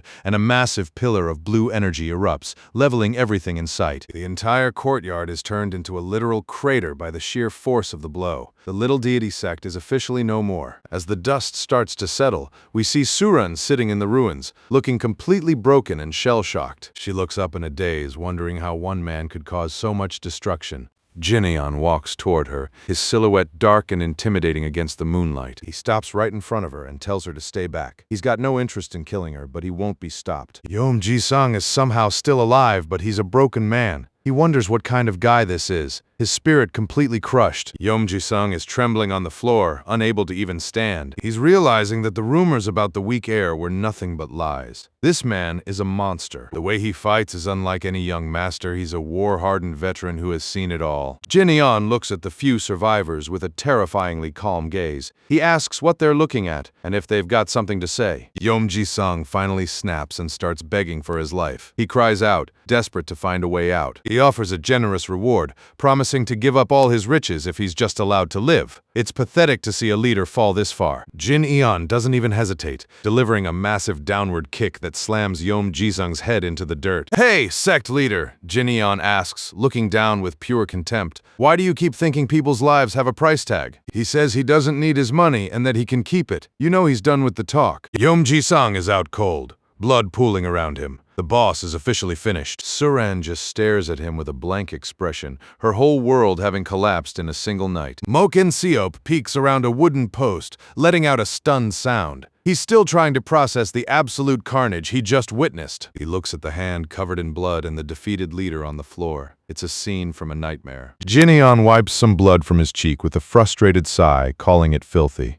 He's already thinking about heading home. Mokin Seop is completely lost. He mutters that he can't see a damn thing following behind his legendary boss as they leave the ruins of the sect behind. The sun is high over the estate, but the vibes are anything but peaceful after last night's raid. Jin Eon, Suren, and Mokin Seop are walking through the courtyard. They've made it back, but everyone's looking a bit drained. Mokin Seop stops to tell Jin Eon he's heading a different way and offers to escort Suran back. Mokin Seop turns to the lady, but she's got something on her mind. As they keep walking, Suran speaks up with a quiet "excuse me," catching him off guard. She drops a major name, asking if he's actually young Master Samaguk. Mokin Seop's eyes go wide, his cover is blown. He asks how she possibly knew, and she just smiles, saying she's seen him at the pleasure quarters plenty of times. Plus, being tight with Jin Eon is a dead giveaway. She thanks him, and even offers him a bottle of top-tier rice wine if he ever stops by her place again. Mokin Seop plays it cool, saying he's officially retired from the pleasure quarters. Guess the rec days are really over. Surin gives him a sweet smile and notes that he's really changed,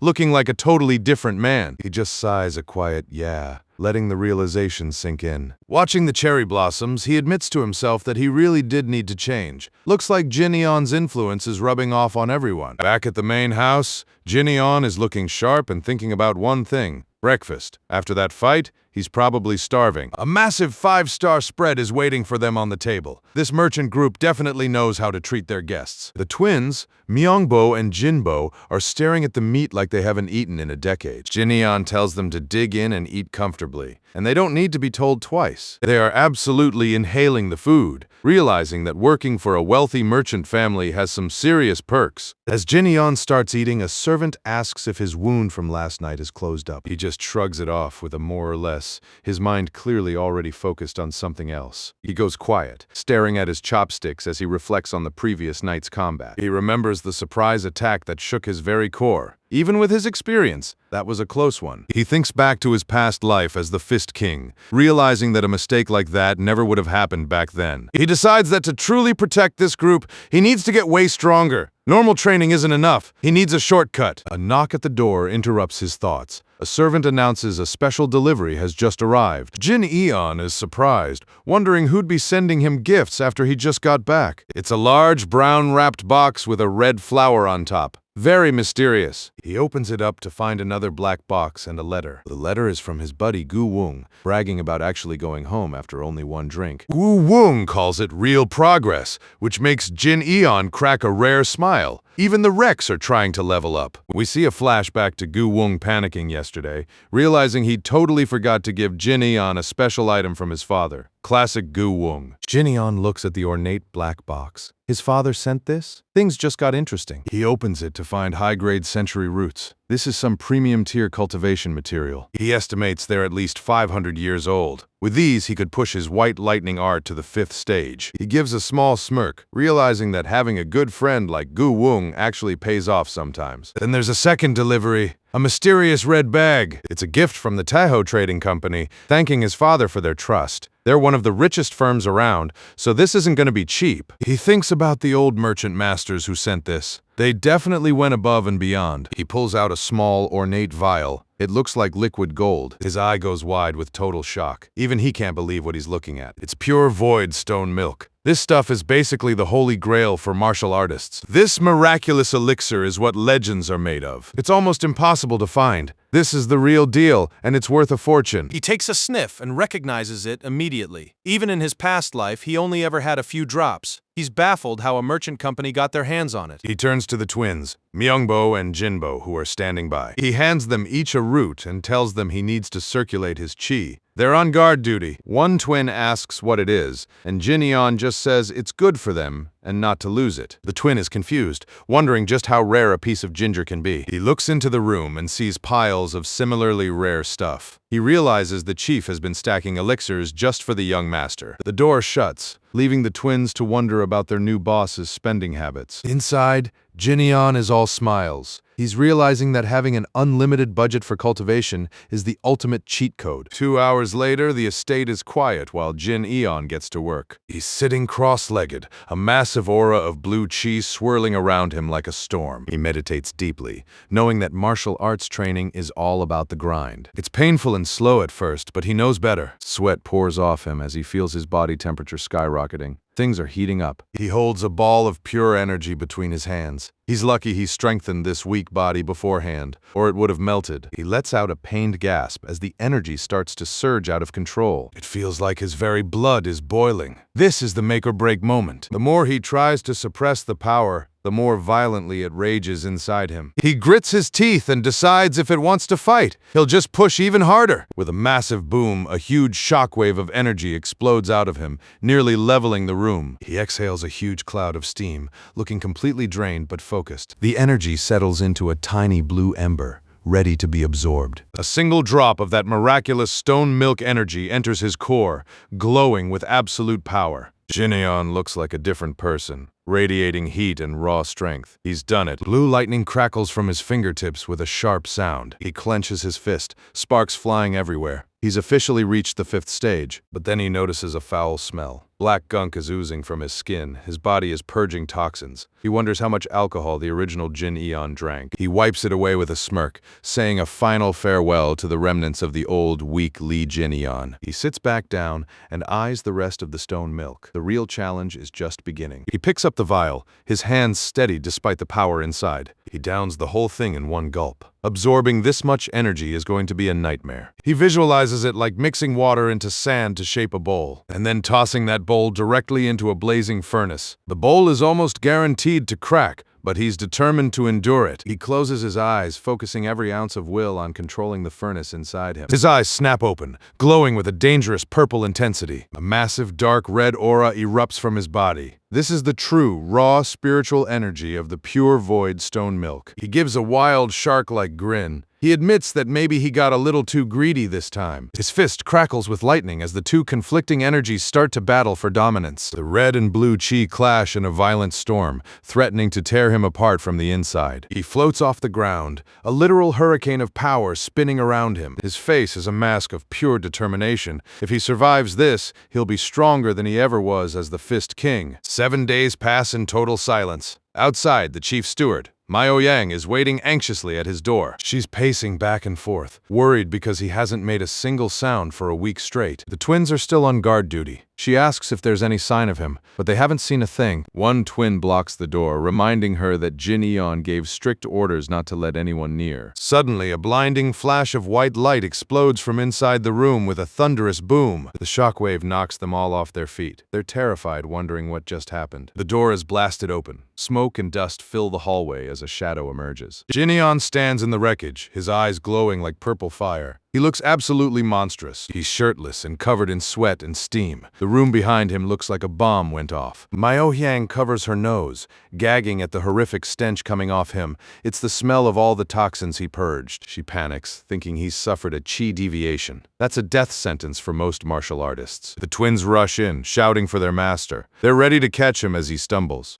They grab him as he falls, begging him to come to his senses. My Ouyang rushes to his side, her voice trembling as she asks if he's all right. She stops dead in her tracks when he looks up. His eyes are sharp, but he looks like he's been through hell. He's gasping for air, sweat dripping from his face as he groans. He's alive, but it looks like that breakthrough cost him everything. Fine, let's see what happens next. Jin Eon is gasping for air, his eyes glowing with that eerie purple light. He's completely drained but radiating enough heat to melt the floor. The twins are hovering over him in a panic, asking if the boss is okay. They've never seen him look this rough. My Ouyang tries to help him up, but as soon as she touches him, his eyes snap open. Something is seriously wrong. He shrugs them off and stands up, surprising everyone. He's staring blankly ahead, focused on something they can't see. He starts walking out with a heavy step, muttering that it's way too hot. He tells them point blank not to follow him. Boom! He launches himself through the roof like a human rocket, leaving a massive crater in the floor. The team is left standing in the wreckage, wondering how it can be this hot on such a clear day. The heat coming off him is literal fire. A high-angle shot of the city shows him speeding across the rooftops, a trail of heat following him. My whole body is burning, he thinks as his feet slam into the tiles with a thunderous crack. He's a walking furnace right now. Every step causes the roof to shatter under the pressure. The internal energy he absorbed is basically trying to rip him apart. He takes another massive leap, a blur of motion against the sky. He's desperate to find a place where he can unleash this power safely. His unripe body just isn't ready for this level of power yet. He's gritting his teeth in pure agony. I cannot control this power, he realizes, looking absolutely feral. His hair is flying wild and his clothes are tattered. He looks back at the city, realizing that if he loses control there, the whole merchant group is toast. He's a walking, ticking time bomb. He makes a split-second decision. He needs to get as far away as possible. He launches himself high into the clouds. The sky is darkening as he flies over the city walls, moving so fast the air is literally screaming around him. He reaches a desolate mountain range, the perfect place to let loose. No civilians, just cold stone. He dives down like a meteor, aiming straight for a deep canyon. He's finally ready to pull the pin. He slams into the ground with a massive boom, creating a huge shockwave and a massive crater. Even the mountains are shaking. He stands in the middle of the dust cloud, trying to catch his breath. He's reached the limit of what this body can hold. He's coughing up blood, blue sparks of lightning dancing across his skin. He can't hold it in for even one more second. He has a brief flashback to his past self, the original Fist King standing tall and powerful. He narrows his eyes, focusing every bit of his will. If I cannot embrace it, he thinks, preparing for the final release. I have to release it. He thrusts his hands up, gathering all that overwhelming energy into a single point. He lets out a primal roar as the sky turns bright blue. He's literally channeling a lightning storm through his own body. Kaboom! A massive pillar of blue lightning erupts from the mountains, visible for miles. It looks like a god just dropped a nuke on the canyon. In the distance, two travelers see the massive explosion and stop dead in their tracks. It's Myung-ho and his buddy, looking like they just saw the end of the world. They can't believe a human could generate that much raw power. The dust starts to settle as rain begins to fall. The canyon has been completely reshaped by the blast. Jin-yeon stands in the middle of the wreckage, soaking wet and looking like a ghost. He's finally emptied the tank. He looks at his fist, counting his progress. 6, 7? He's checking how far his breakthrough took him. No, he thinks, a confident smirk playing on his lips. If he can discharge that much energy, he must have gone even further. Boom! 8th phase! He's officially reached the 8th stage of the White Lightning 10-phase art. That's a legendary jump in power. We cut back to a rain-soaked town. Everything looks peaceful, a far cry from the explosive training session. People are whispering as a mysterious figure walks through the streets. They're all staring. A couple under an umbrella turn around, totally stunned by the sight of him. Jin-yeon is casually strolling through the rain, completely shirtless and showing off his absolute unit of a physique. No wonder people are staring. He looks down at his tattered remains of a shirt and sighs. He thinks he should at least buy some clothes, realizing he looks a bit too much like a wild man. He finds a local clothes shop. Time for a much-needed wardrobe upgrade. He walks out looking fresh in new blue and black robes. He went from a half-naked savage to a high-ranking young master in minutes. When he tries to pay, the shopkeeper frantically waves him off, saying there's no need to pay. Jin-yeon is confused, but the shopkeeper explains that ever since he beat up the Ouyang clan and those little deity sect bastards, the streets have been way safer. The shopkeeper is all smiles, saying this is just his way of repaying him. It turns out Jin-yeon is becoming a local hero without even trying. A couple of cute kids run up to him with a red umbrella. Even they want to help out the man who saved their town. Jin-yeon gives a soft smile, touched by the gesture. All right then, he says, taking the umbrella. He opens the umbrella with a crisp sound, shielding himself from the downpour. He walks away, leaving a trail of grateful townspeople behind him. It's a nice change from the constant fighting. He continues his stroll through the rainy streets, looking every bit the noble young master. The red umbrella really completes the look. He thinks to himself that it really does feel more peaceful than before. He's noticing the small things now. He admits that in his past life, he never really cared what the streets looked like after a fight. He was just a weapon then, but now he's a protector. He remembers the grateful faces of the people he helped. It's a new feeling for the former Fist King, and it's a good one. The townspeople are waving and smiling, truly relieved to have someone strong looking out for them. We see a young boy holding his father's hand, walking safely in the rain. This is the kind of peace Jinyeon's strength has brought. The streetlights start to flicker as night falls. Everything is calm and quiet. He gives a satisfied smirk under his umbrella. He admits this kind of feeling isn't that bad. Finally starting to feel at home. Suddenly, someone roars to get out of the way, shattering the peace. Jinyeon looks over his shoulder, his expression turning sharp again. The peaceful stroll is officially over. A figure is sprinting through the rain, shouting at people to move. He's running for his life. It's Chul Myung-ho, the Venom Fox. He stops when he sees Jinyeon, letting out a shocked gasp like he just saw a ghost.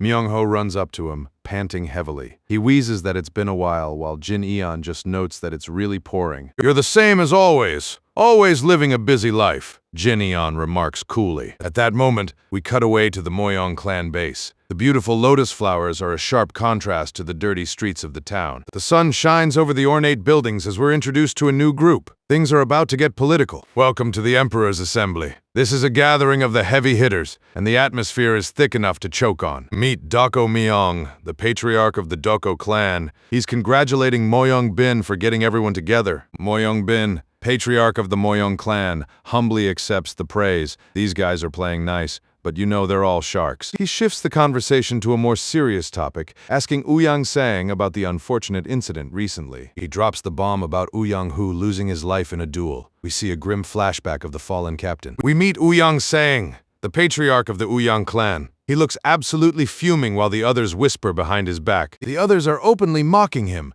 noting that Ouyang Hu was supposed to be one of their most experienced martial masters. Losing him is a massive disgrace. The whole room erupts into laughter. They're literally pointing and laughing at the Ouyang patriarch's failure. One man is laughing so hard he's practically falling off his throne. This is a total PR nightmare for the Ouyang clan. Meet the real heavy hitter, Blade Emperor Namgung Woo. As the world's strongest martial artist, when he speaks, everyone shuts up. He chuckles, saying this is even funnier than a jester's performance. The disrespect is absolute. The assembly hall looks grand, but the tension is palpable. Ouyang Sang is being backed into a corner. Ouyang Sang gets a dark, murderous look in his eyes. He's done being the butt of the joke, and he's ready for blood. We cut back to Jinyeon and Myung-ho. Little do they know the Ouyang clan is officially declaring war on that merchant brat. Jinyeon closes his eyes, looking surprisingly peaceful. He's ready for whatever storm is coming next, and man is it a big one. A group of thugs is sprinting through the rain-slicked streets, shouting for someone to get that bastard. The target, Chul Myung-ho, runs right into Jinyeon.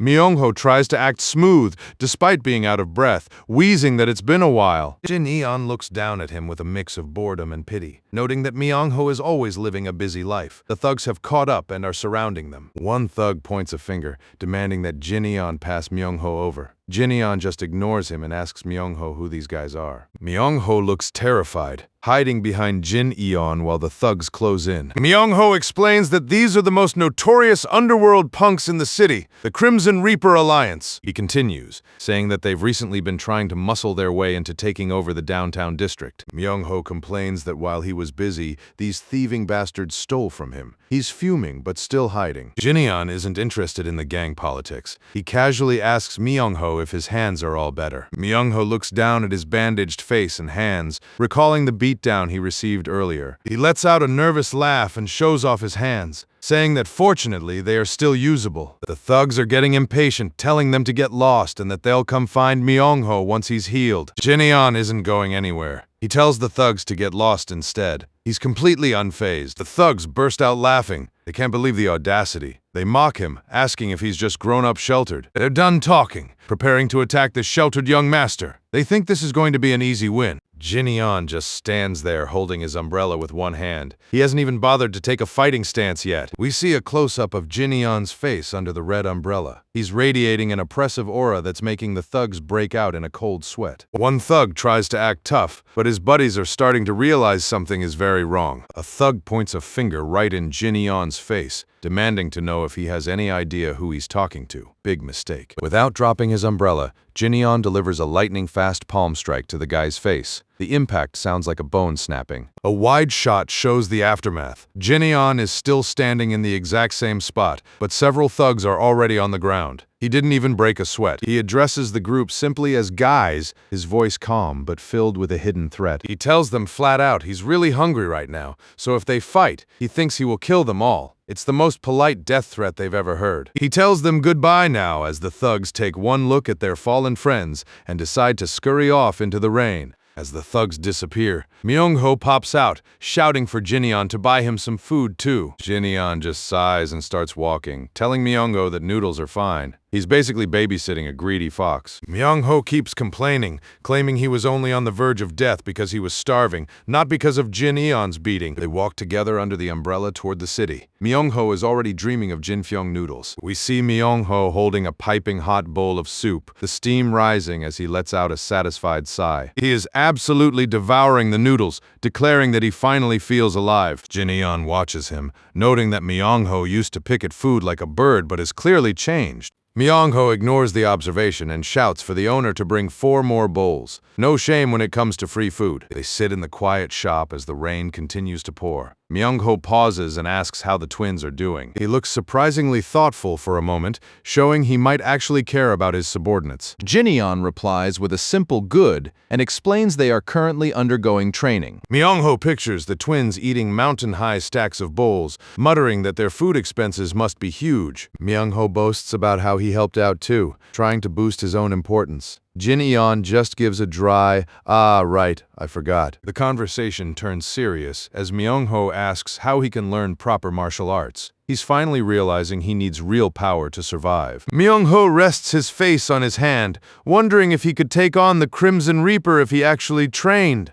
We see a vision of the Crimson Reaper leader, a terrifying red-haired warrior surrounded by a bloody aura. This is the monster Myung-ho is afraid of. Myung-ho describes how the leader has tons of subordinates who swarm like bees. Jin looks him in the eye and asks if he wants him to teach him. It's a huge offer from a guy who was once the Fist King. Myung-ho is stunned into silence, his jaw practically hitting the table. He quickly recovers, saying he'd be grateful if he would. He's desperate for a power-up. Jin tells him he must follow exactly what he teaches. Myung-ho agrees immediately, reminding Jin that he is, after all, the poisonous fox. Jin points a finger toward the ground with a look that says he's about to demand something very difficult. "Bow to me," Jin commands. He's establishing a master-disciple relationship, and it starts with humility. Myung-ho is shocked, letting out a faint sound. He's being asked to submit to the guy he used to bully. Myung-ho gets defensive, calling it embarrassing and asking if Jin knows who he is. Jin just stares at him with that same bored, unimpressed expression. Myung-ho starts ranting, threatening to take a dump in front of the guild gates if Jin doesn't teach him. He keeps going, claiming he'll ruin the merchant group's name. He's throwing a full-on tantrum. With a sudden whip-like motion, Jin swings his umbrella in a sharp arc. He stops the tip of the umbrella exactly at Myung-ho's throat. "Right here," he says, proving he could have ended Myung-ho's life in a second. Myung-ho is frozen, sweat pouring down his face. He's finally realized the distance between them is a literal canyon. Jin asks a simple, "What else?" daring Myung-ho to keep talking. The bully has finally been silenced. Myung-ho gets angry again, yelling that he even bowed and yet Jin is still threatening him. With a loud whack, Jin smacks him on the head with the umbrella, telling him to "Shut up, asshole! He's done with the games!" He tells Myung-ho to take the umbrella with one hand. It's the first step of a training regimen Myung-ho is not ready for. Myung-ho is holding the umbrella and a writing brush, looking annoyed. Jin reminds him it's a gift he can't give away. He gives the first assignment, swing it 100,000 times and bring it back. He tells Myung-ho to just give up if he's not serious. A wide shot shows Myung-ho repeating the number in disbelief. 100,000 times? He keeps repeating the number, his face turning pale. He's finally realizing that learning martial arts from a master isn't going to be a fun weekend project. Jin calls him an idiot and tells him to put the umbrella down and scram if he can't do it. Myung-ho asks if he's serious while looking at Jin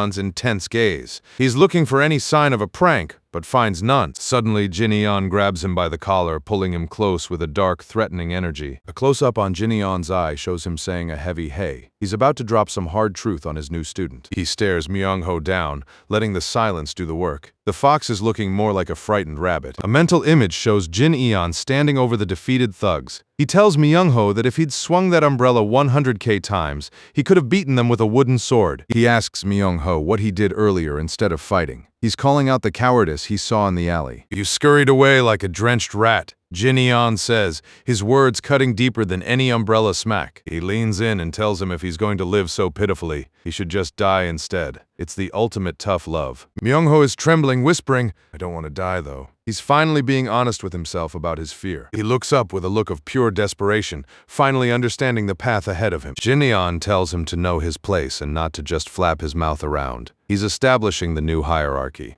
Myung-ho sits in silence, the lesson finally sinking in. He's lost his arrogance, but maybe he's found some potential. We see the rain pouring down outside the shop. The storm is just getting started, both in the city and in Myung-ho's life. The Venom Fox is left sitting alone, looking small and defeated in the dimly lit shop. He looks toward Jin-eon and asks to borrow the umbrella. He's officially accepting the training challenge. He takes the umbrella, his face hidden in shadow. He's a man with a purpose now.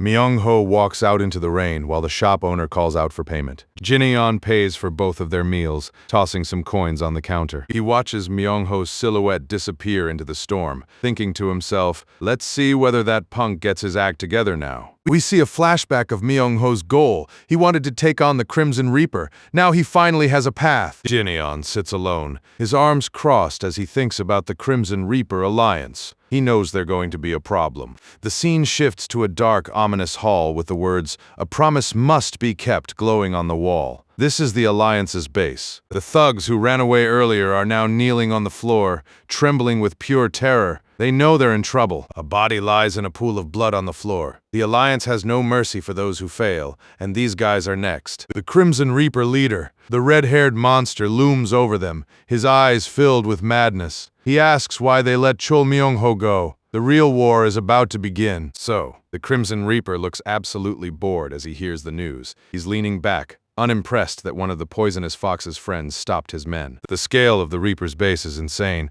but the mood is tense. He's lounging on a couch, asking how a single merchant's son stood against all of them. The thugs are trembling, terrified for their lives. One swears it's true, claiming the boy is rumored to be the strongest in the entire region. A close-up of the Reaper's eye shows he's finally paying attention. He hears the rumors and you can tell he's already thinking about how to crush that reputation. The Crimson Reaper has that terrifying final boss energy. He looks down at his men with pure contempt, his red hair making him look like a literal demon. He's seen enough failure for one day. He orders his boys to stay on standby and find both Jin-eon and Myung-ho. He wants to settle this personally. Back at the estate, Jin-eon is looking sharp as he repeats the words ripped apart. He's getting the lowdown on just how dangerous this Crimson Reaper is. We get a glimpse of the Reaper's brutality. He literally rips his opponents apart with his bare arms.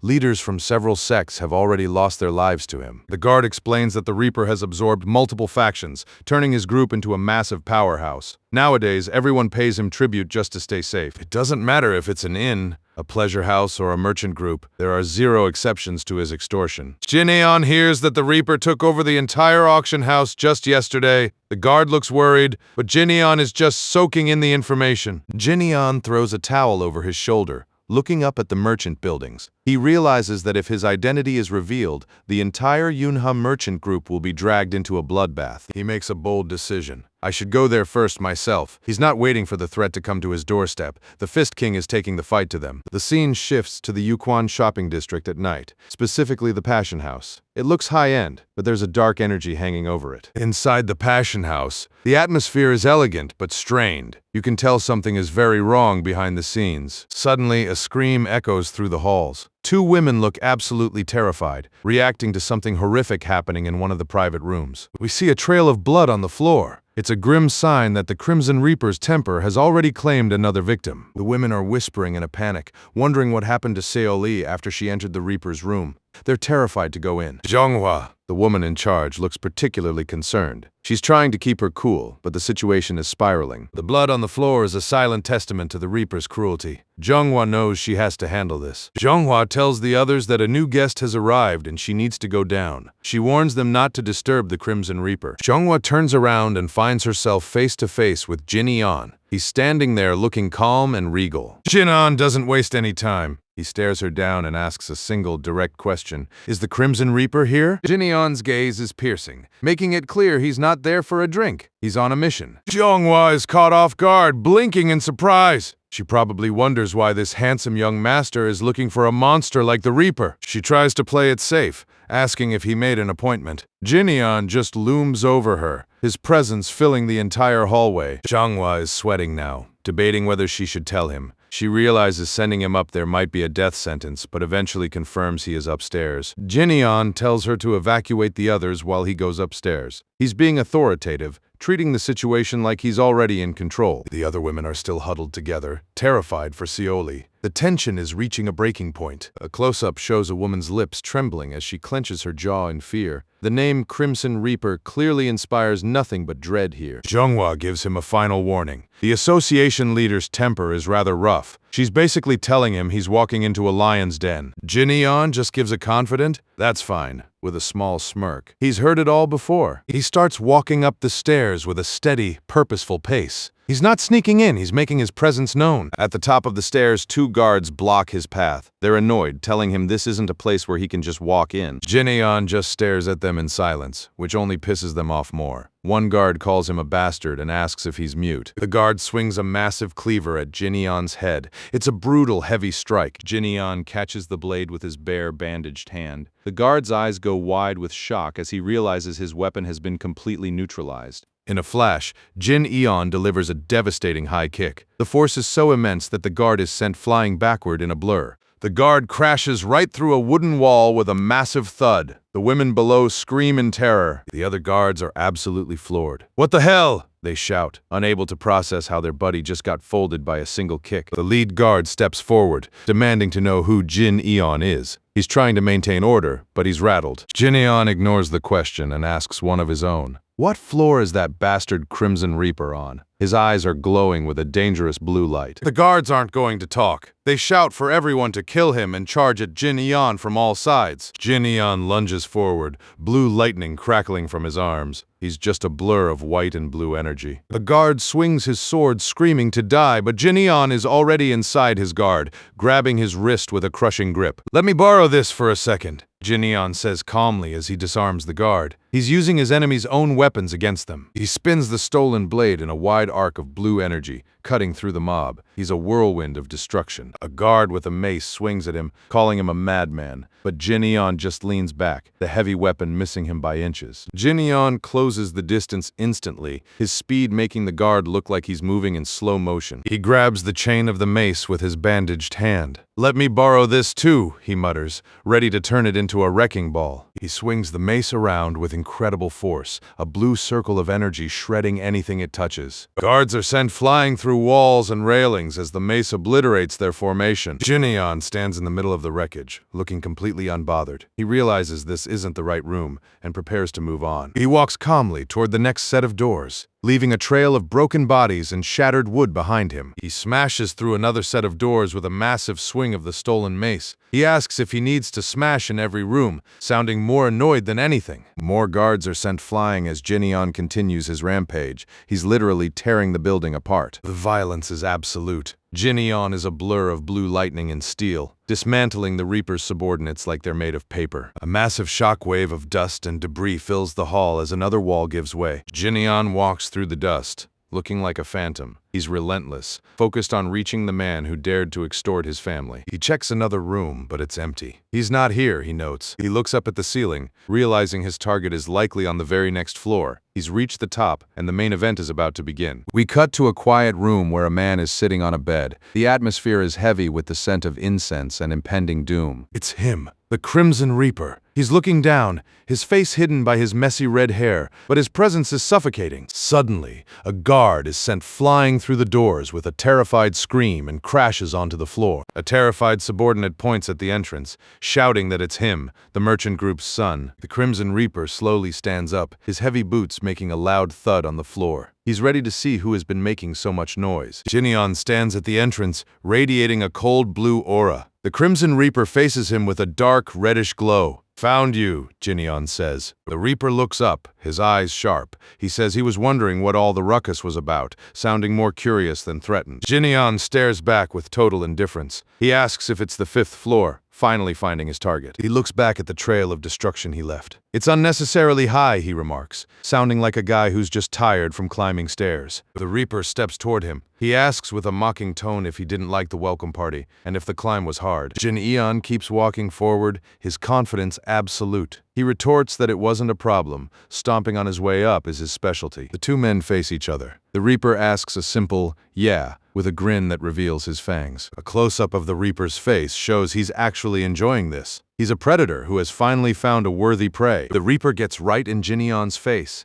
towering over him. He whispers that his specialty's looking down from above. He laughs and says this is why he likes underworld folks. He's a guy who thrives on violence and chaos. He looks back at the thugs Jinyeon beat up, saying that beating them up feels great. He has zero respect for his own subordinates. Jinyeon looks past him at the bed, noticing something that makes his expression turn ice cold. Seoli is lying on the bed, covered in blood and clearly unconscious. The Reaper just shrugs it off with a "huh, oh, that's nothing." He smiles cruelly, admitting he just couldn't control his strength while abusing her. He calls for someone to get her out of here like she's just trash. Jinyeon's eyes turn into narrow slits of pure rage. He mutters that he's beyond rehabilitation, and you know the talking is officially over. Jinyeon is surrounded by a dark, murderous aura now. He asks, "How should I kill you?" His voice dripping with cold killing intent. The Reaper just smiles, saying he likes those eyes. He says the people who tried to kill him had that same look. He grins and adds that, of course, he ripped them all apart with his own 2 hands. He's bragging about his kills. Outside, the crowd is in full panic, screaming to run away as the sound of battle echoes from the top floor. One guy looks back in confusion, asking what's going on. Another replies that some crazy guy's tearing the whole pleasure house apart. A group of thugs is gathered in the rain, looking at a mysterious figure wearing a sack over his head. It's Chul Myung-ho under the mask. He's counting 2,874. He's actually putting in the work. He swings his umbrella like a sword, taking down a thug with a sharp whack while continuing his count. Myung-ho stands over a pile of fallen thugs, reaching number 2,876. He's exhausted, but his eyes are more determined than ever. He lets out a heavy sigh, wiping sweat and rain from his face. He's finally starting to act like a real martial artist. He looks at the remaining thugs and shouts that he's here to crush them one by one. The fuckers. He's found his backbone. He looks up at the rainy sky, wondering how long it'll take to reach 100,000. He's realized the path to strength is a long one, but he's finally walking it. Suddenly, a massive explosion of light and energy rocks the top floor of the building. The crowd shouts as the energy lights up the night sky. Myung-ho is startled, dropping his stance as he stares at the building. He gasps, wondering what that was, feeling the massive pressure. He looks up with wide, terrified eyes. He whispers in shock, realizing that Jinyeon has finally clashed with the Crimson Reaper. The real battle has officially begun. Myung-ho is still in the middle of his umbrella training, counting 2,870, when a massive fiery explosion erupts from the building behind him. The shockwave nearly knocks him off his feet. He's completely baffled, shouting, "What the hell is that noise?" A close-up of Myung-ho shows him looking up at the destruction with wide, terrified eyes. He's whispering in shock at the sheer scale of the power on display. Back on the rooftop, the Crimson Reaper is reeling from the earlier exchange, his face twisted in pain.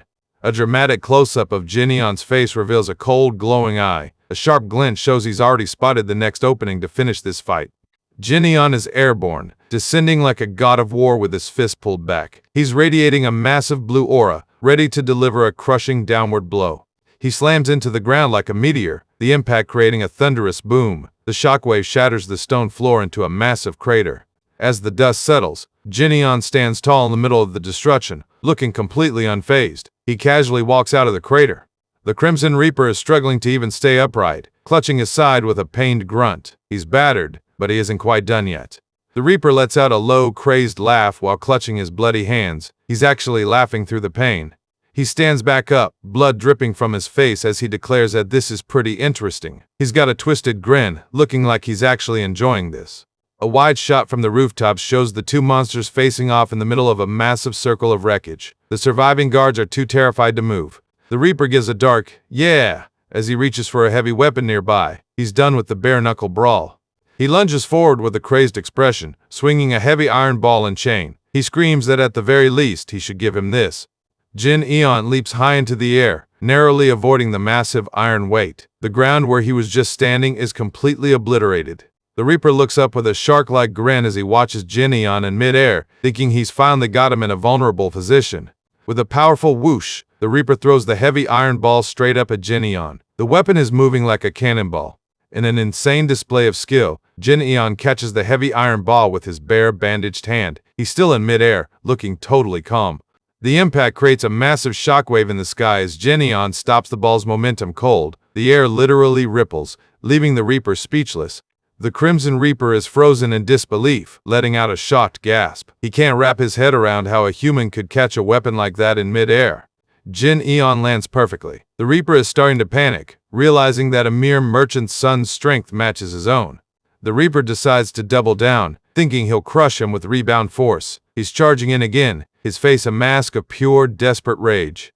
He winds up another punch, his eyes bulging as he shouts to see him block this. He's pouring every ounce of his remaining energy into this one final attack. Jin Eon watches the charge with a cool, analytical gaze. He notes that while the guy is a monster, his movements are surprisingly clean. Jin Eon meets the attack head-on, blocking the Reaper's punch with a thunderous impact. He coolly informs the villain that while his form is good, your opponent is me. A close-up of the Reaper shows his eyes nearly popping out of his head. He's in total shock, finally realizing he's been fighting way out of his league. The words Fist King appear in massive letters as Jin Eon pulls back a fist of his own. He's done playing defense. A flurry of blue blurs shows Jin Eon landing multiple, lightning-fast punches. The sound is like rapid-fire thunder. A brutal close-up shows Jin Eon's fist connecting with a sickening crack. The shockwave from the punch ripples right through the Reaper's entire body. The Crimson Reaper is sent flying back with a pained grunt. His face is distorted in pure agony, and blood sprays from his mouth. The Reaper skids across the floor in a cloud of dust. Jin Eon is already in pursuit, moving like a shadow through the wreckage. The Reaper lets out another low, crazed laugh. He's holding his bruised stomach, but admits that since Jin Eon has trained in fist techniques too, he'll give him a proper fight. He gathers a massive amount of dark red energy, his muscles bulging and his eyes glowing. He roars at the bastard, ready to go full berserk. The Reaper lunges forward, his hands reaching out like claws. He screams that he'll tear him to pieces with a look of pure, animalistic hatred. The two powerful forces are on a collision course, with the Reaper looking like a demon descending on the calm Jin Eon. A close-up of Jin Eon's face shows him looking almost bored. His eyes are glowing with a cold blue light as he calculates his next move. Jin Eon dodges the Reaper's wild swing with a graceful high-speed spin. He's making his opponent's attacks look like a tantrum. Jin Eon delivers a devastating mid-air kick right into the center of the Reaper's back. The impact sounds like a clap of thunder. The Reaper hits the ground hard, gasping for air. He thinks about how he's being completely overwhelmed, the realization of his defeat finally setting in. Jin Eon isn't done. Slamming his hand right onto the back of the Reaper's head, he's pinning the final boss to the dirt like he's nothing. Jin Eon stands over the defeated Reaper, blue energy crackling from his fingertips. He asks how it feels looking up at him from down there. He grinds his foot into the back of the Reaper's head, making him groan in pain. Jin Eon tells him that if he'd at least treated others decently, things might have been different. Jin Eon looks down with pure contempt, stating he wouldn't be this furious. He's officially the judge and jury of the underworld tonight. Even while pinned, the Reaper lets out a twisted laugh, asking if Jin Eon wants to have a taste of Seol too. The guy is a piece of work. Jin Eon's expression goes totally flat and serious. He decides to start from the second stage. He's about to show this creep the true meaning of power. A massive explosion of blue lightning energy erupts from Jin Eon, making the Reaper let out a blood-curdling scream. He's being fried by pure, high-level energy. The text cycles through third stage, fourth stage, and fifth stage as the intensity grows. The lightning is arcing everywhere. Outside the room, the other guards and workers are terrified, wondering if they shouldn't stop this. They're realizing the young master is a literal force of nature. Myung-ho and another man are peeking into the courtyard, their jaws hitting the floor. A close-up of a spectator's face shows pure, unadulterated terror. He's wide-eyed and sweating, his mind probably breaking. The words White Lightning 10-stage art, thunderclap appear as a massive blue energy fist slams into the ground. The explosion of power is absolute. A close-up of Jin Eon's glowing blue eye shows the absolute focus behind the attack. He's standing over the Reaper, who looks like a scorched shadow. A wide shot of the Passion House shows a massive pillar of blue light shooting into the night sky. The entire building is shaking. The dust settles, showing the massive crater and the shattered signs of the Passion House. The Crimson Reaper is officially gone. Myung-ho and his buddy are just staring at the destruction, totally speechless. We see the terrified faces of the surviving thugs and workers. They're all looking at the crater with a mix of disbelief and pure relief. Myung-ho is clutching his head, whispering that he's crazy. He's realized that the man he's following isn't just strong, he's a legend in the making. A high-angle shot shows Jin Eon standing in the center of the smoking ruins, looking like a god of war. The text, "This is nothing less than," appears as the camera pans over the devastation. It's a total wipeout, the purge of the dark path. Jin Eon has officially cleared the city of its biggest parasite, and the dawn is starting to break. Jin Eon stands in the debris, his voice booming as he shouts, "Hey! Who the hell are you to be collecting tribute?" He's staring down the remaining thugs. A massive shot of the crater shows the thugs looking like ants compared to Jin Eon's power. They're all stuttering in fear. Jin Eon looks them in the eye, asking why they're squeezing the lifeblood out of the powerless here, and demanding an answer now. The thugs are all sweating and panicking, while Jin Eon warns them that if all they want is to flaunt their strength, then they should come to him first. Jin Eon looms over a terrified guard, telling him he'll make him end up just like this bastard. He's referencing the pile of ash that used to be the Crimson Reaper. One of the thugs tries to act tough, shouting not to be afraid. It's only one man. Kill him. He's really overestimating his chances. A bystander whispers, "My God, that Red Reaper is dead," while another asks, "Who is that?" They're all starting to realize the hierarchy of the city has changed forever. One of the workers asks then, "Does this mean they don't have to pay tribute anymore?" You can feel the hope starting to return. Another guy is more skeptical, wondering if that young man will demand tribute instead. But Myung-ho, still in his bag mask, steps up to defend his boss. Myung-ho gives a big thumbs up and tells the crowd that he said he's not that kind of person. He explains he's got money overflowing so they don't have to worry. While everyone else is talking, Myung-ho goes back to his training, swinging his umbrella again. He's at count 2,877. The people behind him are just confused. Myung-ho stops for a second, letting out a soft sigh as he watches Jin Eon walking away. He's finally understanding the level of focus he's supposed to be aiming for. We see a flashback of Jin Eon from his final battle as the original Fist King. Myung-ho thinks to himself that the guy sure fights well. He remembers the lesson Jin Eon gave him earlier about his cowardice. You were running away like a drenched rat. The memory reminds him. Myung-ho looks down at his umbrella, his expression serious. However, he thinks, realizing that his days of running are officially over. A close-up of Myung-ho's determined face appears as the text nurturing that spark shows his new resolve. He's realized that while Jin Eon is on another level, the spark of courage inside himself is something he needs to cultivate. The text concludes, is one's own responsibility. Myung-ho is finally taking ownership of his life. Suddenly, a thug lunges at Myung-ho, shouting about whether he's a rat or the venom fox. Myung-ho just looks at him with a cold, glowing eye. "No, wait," the thug stammers as Myung-ho pulls back his umbrella. Myung-ho just makes a sharp clicking sound, and you know it's about to be a very bad night for this guy. Myung-ho lunges forward with a series of massive strikes, delivering a crushing blow as he shouts that he's the Venom Fox. He's officially back, and he's not taking any more crap from anyone. A quiet morning at the Yunha merchant group is suddenly interrupted as a voice calls out for their brother. Hwa Eon is hard at work, but he stops and looks up with a sharp, "Where have you been?" He's clearly been worrying. Jin Eon casually strolls into the room, covered in blood and dirt. Hwa Eon is floored, but Jin Eon just says he was out for a drink. Jin Eon deadpans that the blood isn't his, and Hwa Eon just gives him this look of pure exhaustion. Even the maids are staring like they've seen a ghost. While Jin Eon wipes the grime off, he gets right down to business. He wants to send a thank you gift to the Taeho merchant group for the medicine that turned him into a superhero. We get a look at the azurite essence they provided. It's clear this stuff is the real deal and played a huge part in Jin Eon's power-up. Jin Eon admits that even he can't easily measure the value of what they gave him. Hwa Eon is left scratching his head. Jin Eon stands by the window looking all thoughtful. He explains that money or goods just aren't enough, so they need a different approach. Hwa Eon is caught totally off guard by Jin Eon's next big idea. Let's form a merchants alliance, he says, dropping a massive bombshell. Waion screams what, in total disbelief, but Jineon just stands there looking like he's already planned the whole thing. Jineon explains the vision. They'll form an alliance and offer protection to smaller groups. It's a bold move to use their strength to secure the whole region.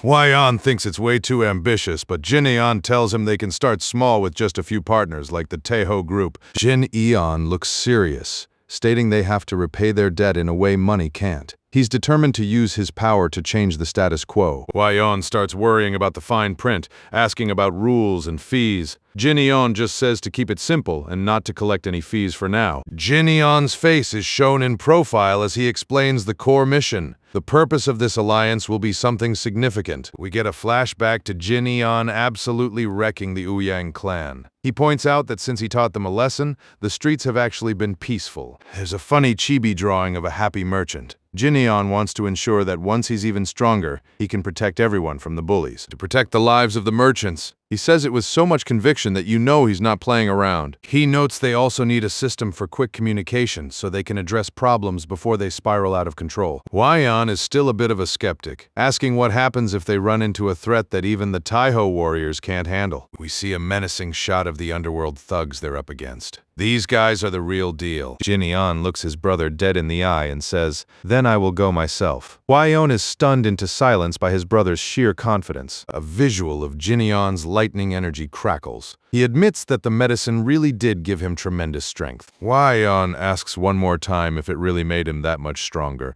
and Jineon gives a simple, confident yes. Waion slams his hands on the table and shouts, "All right then!" He's finally fully on board with the plan to revolutionize the merchant world. Waion is already brainstorming names, suggesting the Great Merchants Alliance. He's getting into the spirit of things. We see a funny visual of the Crimson Reaper looking annoyed. Jineon suggests just calling it the Great Merchants Association because Alliance sounds too much like a cult. Waion agrees to prepare for it, but he looks a bit overwhelmed by the scale of what they're trying to build. Jineon adds an "oh right" like he just remembered something important. He's always one step ahead. Waion looks completely spent, noting his workload has basically doubled. Jineon just gives a sarcastic, "I'm sorry for that." Waion smiles, saying that for merchants, being busy is actually a good problem to have. Jineon gives a small, satisfied smirk. He's finally got his brother's full support, and together they're going to be unstoppable. Suddenly, a guard shouts for young Master Jineon and the chief administrator, breaking the mood instantly. The guard bursts into the room looking like he's just seen a ghost, screaming, "We're done! We're done for!" Jineon and Waion are both confused, staring at the panting guard. Something big is definitely going down. The guard screams that Lord Ouyang himself has arrived with his disciples. This is a total oh shit moment for the Yunha merchant group. Waion and Jineon are shocked. Jineon just stares in silence, processing the threat. A wide shot shows the Yunha merchant group main hall, where things are about to get incredibly tense. Meet Ouyang Zhang, the Ouyang clan patriarch. He looks like the definition of an arrogant, old-school powerhouse, and he is not here to make friends. Ouyang Zhang slams a cup onto the table with a thunderous bang, his face twisted in pure rage. We see a flashback of the humiliation he suffered at a meeting. Just remembering it makes his blood boil. He tells his 3 top disciples that one victory alone won't restore their pride. He's setting them up for a series of duels. He gives a dark order. Jineon must not be allowed to die peacefully. This guy is out for blood. The 3 disciples bow and give a loyal "yes, sir." They look more than ready to carry out their master's dirty work. Meet Shin Sobaek, a man who says he fights barehanded anyway. He looks pretty confident. We also see Ouyang Myung and Ouyang Woon. Myung wants to stick to his fists, but Woon is feeling unsure and says he'll stick with his blade. Myung mocks Woon for his lack of confidence. Woon reminds him that this son did actually defeat Ouyang Hu. Myung looks dismissive, saying Ouyang Hu only lost because he lacked skill. This guy has a massive ego. Myung gets impatient, demanding that they get Jineon to come out quickly. He's itching to start the fight. One of the bald twins is leading them through the courtyard, looking completely bored by Myung's posturing. The twin tells them the young master will meet them once he finishes his meal. Myong is fuming. The Ouyang clan walks through the estate, their dark clothes a sharp contrast to the beautiful scenery. One of the twins pulls back a curtain, announcing that the guests have arrived. It's showtime. Jinyeon is standing in a brightly lit courtyard looking like a total boss. He's backlit by the sun, making him look even more intimidating. A shot from behind Jinyeon shows him giving them a calm welcome, saying they've come a long way. Jinyeon is looking sharp, his arms folded across his chest. He's got that "I've already won" aura. The three disciples introduce themselves with formal bows, trying to be respectful on the surface. Jinyeon says he's surprised Patriarch Ouyang came personally. He's playing it cool. Ouyang Sang gives a fake polite smile, saying he wanted to personally witness Jinyeon's strength. He's a total snake. Jinyeon gets straight to the point. So you've come for a duel. He even tells them they can choose the format, which is the ultimate flex. Jinyeon explains the simple rules. Leave the ring, fall unconscious, or become unable to move, and it's a defeat. We see a guard lying face down, a grim reminder of what a defeat looks like in their world. Jinyeon gives a chilling smile and says, "Let's begin." He looks like he's actually going to enjoy this. The two sides face off in the massive courtyard. It's a beautiful setting for what's about to be a total bloodbath. Patriarch Ouyang is watching from the side with a cruel grin, thinking he's going to enjoy seeing the merchant's son beg. Ouyang Myong is staring at Jinyeon, thinking to himself that something feels strange. He's starting to pick up on that legendary Fist King energy. Myong realizes it feels less like he's facing a merchant's son and more like someone else entirely. A visual of a battle-hardened warrior in the rain. Myong realizes Jinyeon feels like a warrior hardened in the Jianghu. His instincts are screaming at him. Myong starts questioning if Jinyeon's victory over Ouyang Hu was really just a fluke. Jinyeon mocks him, asking if he won't draw his sword. Myong tries to act tough, saying he'll do as he pleases. Myong continues his tough guy act, telling Jinyeon it's none of his business. He's trying to hide his fear. Jinyeon suddenly lunges forward, catching him completely off guard. The speed is just insane. Jinyeon delivers a thunderous blue energy punch right to Myong's face. The impact is so powerful it creates a shockwave, a visual of a battle-hardened warrior in the rain. Myong realizes Jinyeon feels like a warrior hardened in the Jianghu. His instincts are screaming at him. Myong crashes into the stone floor, his face bruised and bloody. He didn't even have time to react. A wide shot shows the massive crater where Myong landed, with smoke rising from the impact. The spectators are all stunned into silence, letting out a collective gasp. Even Patriarch Ouyang looks like he's starting to sweat. A close-up of Ouyang Sang's hand shows him crushing a ceramic cup in shock. He's realizing he's sent his disciples into a death trap. Ouyang Sang looks absolutely fuming, his face twisted in rage. Jinyeon stands over the defeated Myong, his voice cold as he tells him that seriously, he should have drawn his sword. Jinyeon looks down with total indifference as cherry blossoms drift through the air. The merchant's son just made a mockery of a top clan disciple, and he's just getting started. The dust settles in the main courtyard. Ouyang Myong lies defeated on the stone floor, bruised from the absolute unit of a punch Jinyeon just delivered. Jinyeon stands tall over his fallen opponent, looking completely unbothered. He coldly remarks that seriously, he should have drawn his sword. With a flick of his hair and a bored expression, he turns to the rest of the Ouyang clan. He simply calls out next, ready to dismantle every last one of them. The third disciple, Ouyang Woon, is sweating bullets as his master orders him up. Woon looks at his defeated brother, clearly realizing this merchant's son is a literal monster. Woon steps into the ring, drawing his blade with a sharp sound. He tries to maintain his dignity, telling Jinyeon there's no need to hold back. Jinyeon just gives a subtle, satisfied smirk. He settles into a relaxed but dangerous stance and replies with a calm, "Let us begin." Woon lunges forward, his sword glowing with a dark, reddish energy. He's putting everything into this first strike. A close-up of Woon shows his eyes narrowed in intense focus. He shouts, "Here I come," as the energy from his blade begins to swirl like a crimson storm. The two powerful forces collide. Woon delivers a flurry of slashes, but Jinyeon is just a blur of movement. The sound of clashing power is deafening. Jinyeon looks absolutely unfazed, standing in the middle of the storm with his arms crossed. He mentally notes the guy is bold and suits the sword. However, Jinyeon isn't just standing there, he's analyzing. He notices an opening and begins to move his bandaged hand with an easy grace. Woon is completely stunned, letting out a shocked gasp as he realizes his best sword technique is being systematically dismantled. "What is this?" Woon shouts in disbelief. Jinyeon is literally parrying the sharp blade with just his bare bandaged fingers. Jin continues the casual defense, his hand moving like a ghost. He's not even breaking a sweat while Woon is gasping for air. Woon realizes the terrifying truth. Jin is reading the entire flow of his sword movement. This is absolute madness. Jin clenches his fist, blue lightning energy crackling through the bandages. He announces fifth phase as he prepares to unleash a fraction of his true power. He notes that he's only using the energy level of the third phase,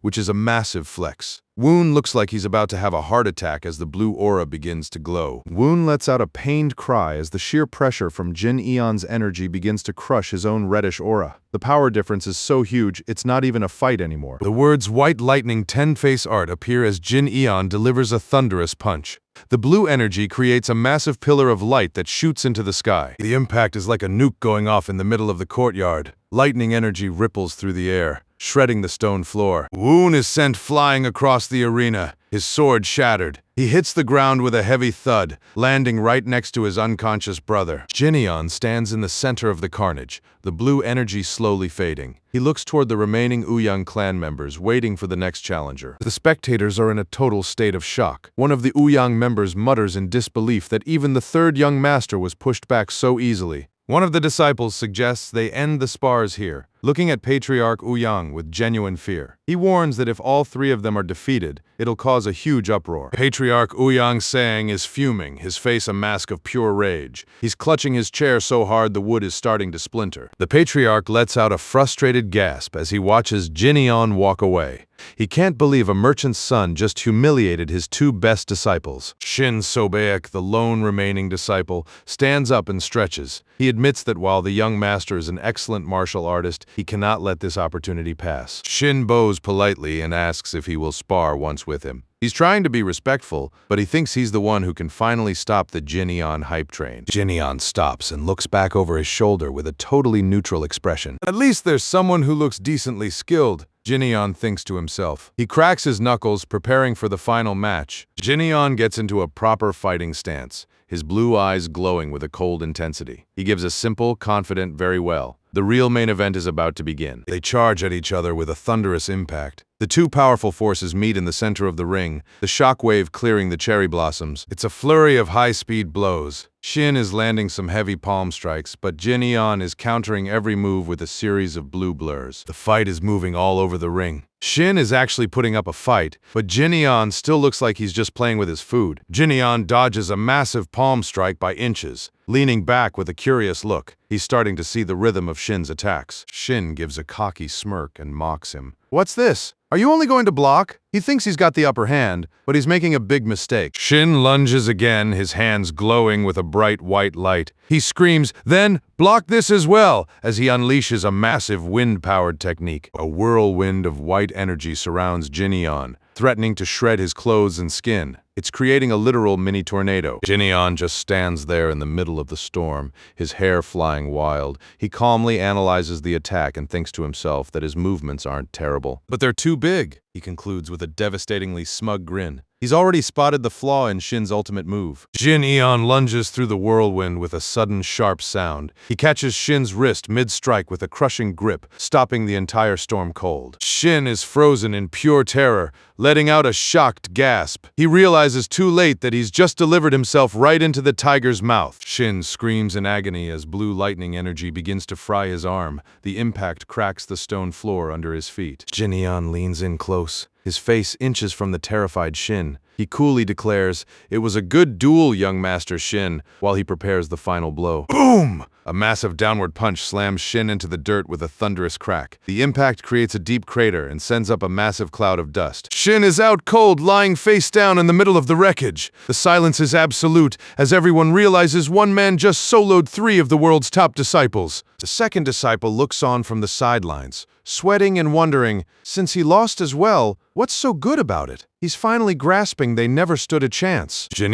lets out a long, tired sigh as he adjusts his robe. He looks like a guy who just finished a light jog. He looks up at Patriarch Ouyang. his expression as cold as ice. The two men stare each other down across the broken arena. Jin casually says the duel is over, but his eyes say that the real trouble is just beginning. Patriarch Ouyang, sighing, looks absolutely displeased, his eyes glowing with a dark, murderous purple light. He's done pretending to be civil. Ouyang is trembling with pure, unadulterated rage. To think that a merchant's son would defeat his best disciples so consecutively, it's the ultimate insult. Jin looks toward the patriarch and mutters a heavy damn it under his breath. He knows that at this rate it won't be enough to satisfy this old man's ego. He realizes that if this continues, the pride of the Rulers' Association will be completely trampled on. They will also be ridiculed endlessly, he concludes. He's picturing the fallout from this fight, knowing he's just made himself the biggest target in the entire Jianghu. Ouyang, sighing, takes a deep breath, forcing himself to calm down, which somehow makes him look even more dangerous. He stands up and invites Jin to take a walk together. It's a complete shift in tone that catches everyone by surprise. He's moving into something much more political. They walk through the beautiful gardens of the estate, with Ouyang noting that the merchant group has many suppliers in the region. Patriarch Ouyang stops and turns to Jin, his expression turning sharp. He tells him he'll be direct. He drops the massive bomb. Will you join the Rulers' Association? He's offering the very man who just wrecked his students a seat at the table of power. The Rulers' Association, Jin repeats, looking deep in thought. He knows this is a group that protects merchants, but he also knows their reputation isn't exactly clean. A visual shows the massive power of the association, which consists of several powerful clans. Ouyang claims they only left the Murim alliance because it was too focused on the 9 great sects. Ouyang continues his pitch, claiming it's better to call it a group in friendly competition. He's laying the charm on thick,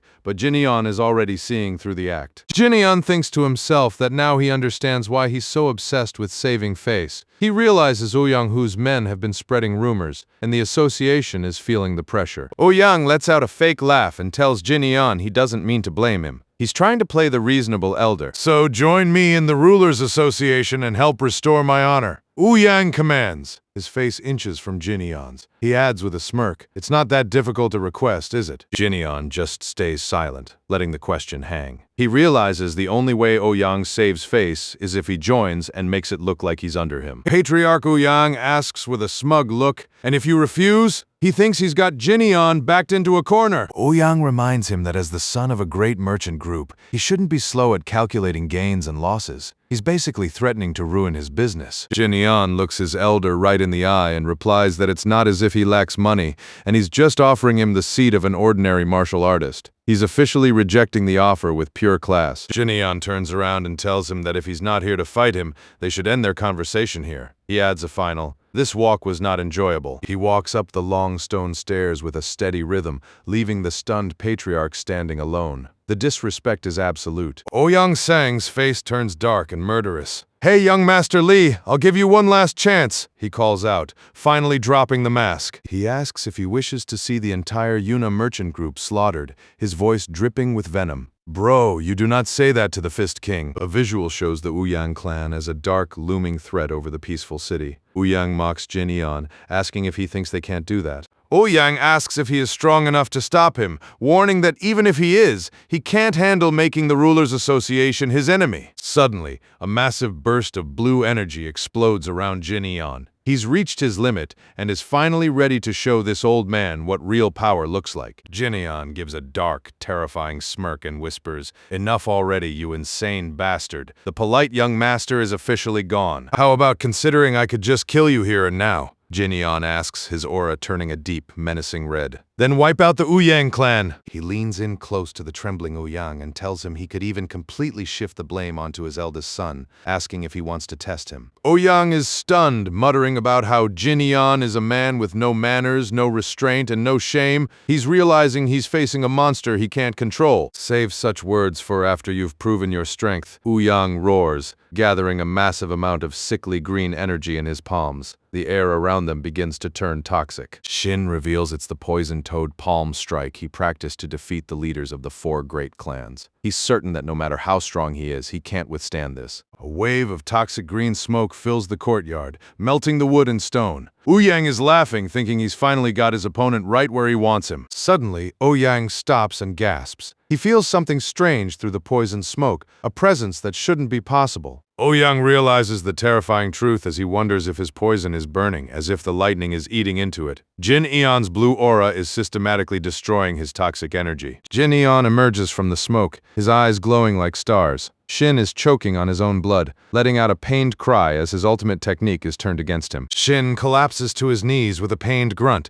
his body trembling from the lightning energy coursing through his veins. Patriarch Ouyang is also sent flying back with a pained gasp. He's hit by a massive wave of blue lightning that knocks him right out of his fancy robes. The Patriarch hits the ground hard, coughing up blood. He's completely broken, both physically and mentally. Jin Eon looks down at him with pure disappointment, noting he's weaker than expected. He admits it's probably because his own white lightning art has reached the 8th phase. My man is leveling up like crazy. Ouyang tries to speak, but only blood comes out. Jin Eon warns him to do it here and now if he's going to kill him. The old man gives a weak, desperate smile and asks what he'll do about the Rulers Association standing behind him. He's still trying to use his organization as a shield. You, Jin Eon says simply. He lunges forward and grabs the Patriarch by his hair, pulling his face up for one last look. Ouyang saying, "I'll make sure you regret those words for the rest of your life." The final panel shows Jin Eon's terrifying gaze, and you know the Ouyang clan's reign of terror is officially over. Oh, it is on now. The dust is settling as the disciples and guards watch the fallout of the absolute beatdown Jin Eon just handed out. Things just got incredibly awkward for the Ouyang clan. The Ouyang disciples are looking completely shell-shocked, tending to their battered friends while staring at the monster who just wrecked their entire pride. Jin Eon isn't done being a menace yet. He's casually dragging the Ouyang Patriarch across the stone floor by his hair. This is the ultimate disrespect. The disciples lose their minds, screaming for their patriarch and father as they watch their leader get treated like a sack of potatoes. One of the disciples tries to act tough, shouting and asking the young master what on earth he is doing. He's clearly forgotten Jin Eon just folded his brothers like laundry. Jin Eon gives them a cold, soul-piercing glare and just tells them to be quiet. He adds a chilling warning, asking if they want to end up exactly like their broken master. The disciples are terrified now, their faces pale as they whisper to each other, asking if their father is even still alive after that last hit. Jin Eon confirms he's alive for now, and orders Mokin Siop to prepare a carriage outside. He's taking the trash out, and he's not doing it on foot. The disciple tries to save some face, warning Jin Eon that he better have a justifiable reason for all of this. He's still trying to play by the rules. Jin Eon just lets out a condescending smirk and repeats, "A reason?" He's about to drop some hard truth on these guys. The mood turns dark as Jin Eon reveals the Patriarch's original plan. He threatened to wipe out the Galaxy Merchant Guild and then frame Jin Eon as the culprit. Talk about a snake move. The disciples are absolutely floored by the revelation, their jaws hitting the floor. They're finally realizing their honorable father was a total villain. Jin Eon doesn't care about their shock. He orders the guards to come along as witnesses. He's making sure this whole scandal is properly documented. Mokin Siop is a bit worried, asking the young master if he even knows where the assembly is held. He knows walking into the Emperor's gathering is like walking into a viper's nest. We get a look at the map, showing the gathering place is just the homes of the so-called emperors. Jin Eon calculates that the Moyong clan is the closest stop. Jin Eon gives out final orders, telling the guards to keep a sharp eye on the twins so they don't try anything foolish while he's gone. He turns to Huayin and tells him to compile everything that happened today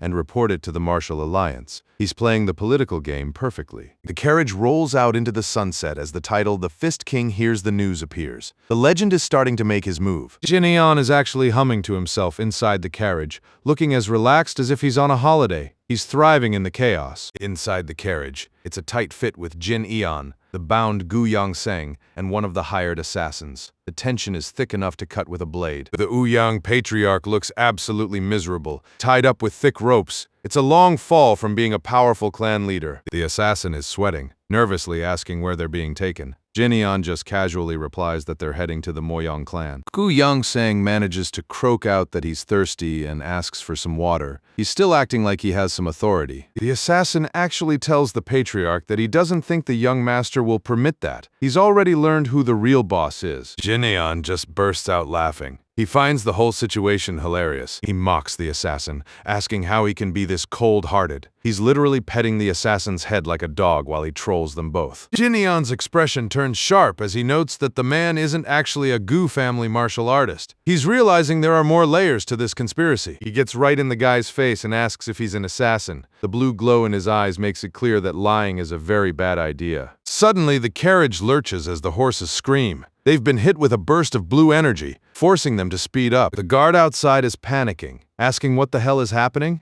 Jin Eon just coolly tells him it's nothing serious and to just keep moving. Jin Eon keeps the interrogation going, asking for the name of the assassins' organization. The name is the Gold and Silver Assassins, split into gold and silver ranks. Jin Eon just scoffs, saying the name makes it obvious they're just a bunch of money-crazed bastards. He turns back to Gu Yongsang and asks how much he paid for all of them. The patriarch admits he paid 800 nyang per head. He still thinks money is the answer to everything. Jin Eon asks the assassin if that sounds right, noting that it's quite a bit more than the usual rate for a silver rank killer. Then he drops the hammer. That 800 included the price of his own life. The look of shock on the assassin's face is priceless. He explains that once the Galaxy Guild was gone, the patriarch would have just killed the assassins to tie up loose ends. Gu Yongsang just stays silent, which is basically a confession. He's been exposed as a two-faced snake. Jin Eon mocks the assassin, telling him that this is the white path he was serving. He's trying to make the guy realize how cheap his life really is. 800 for his life!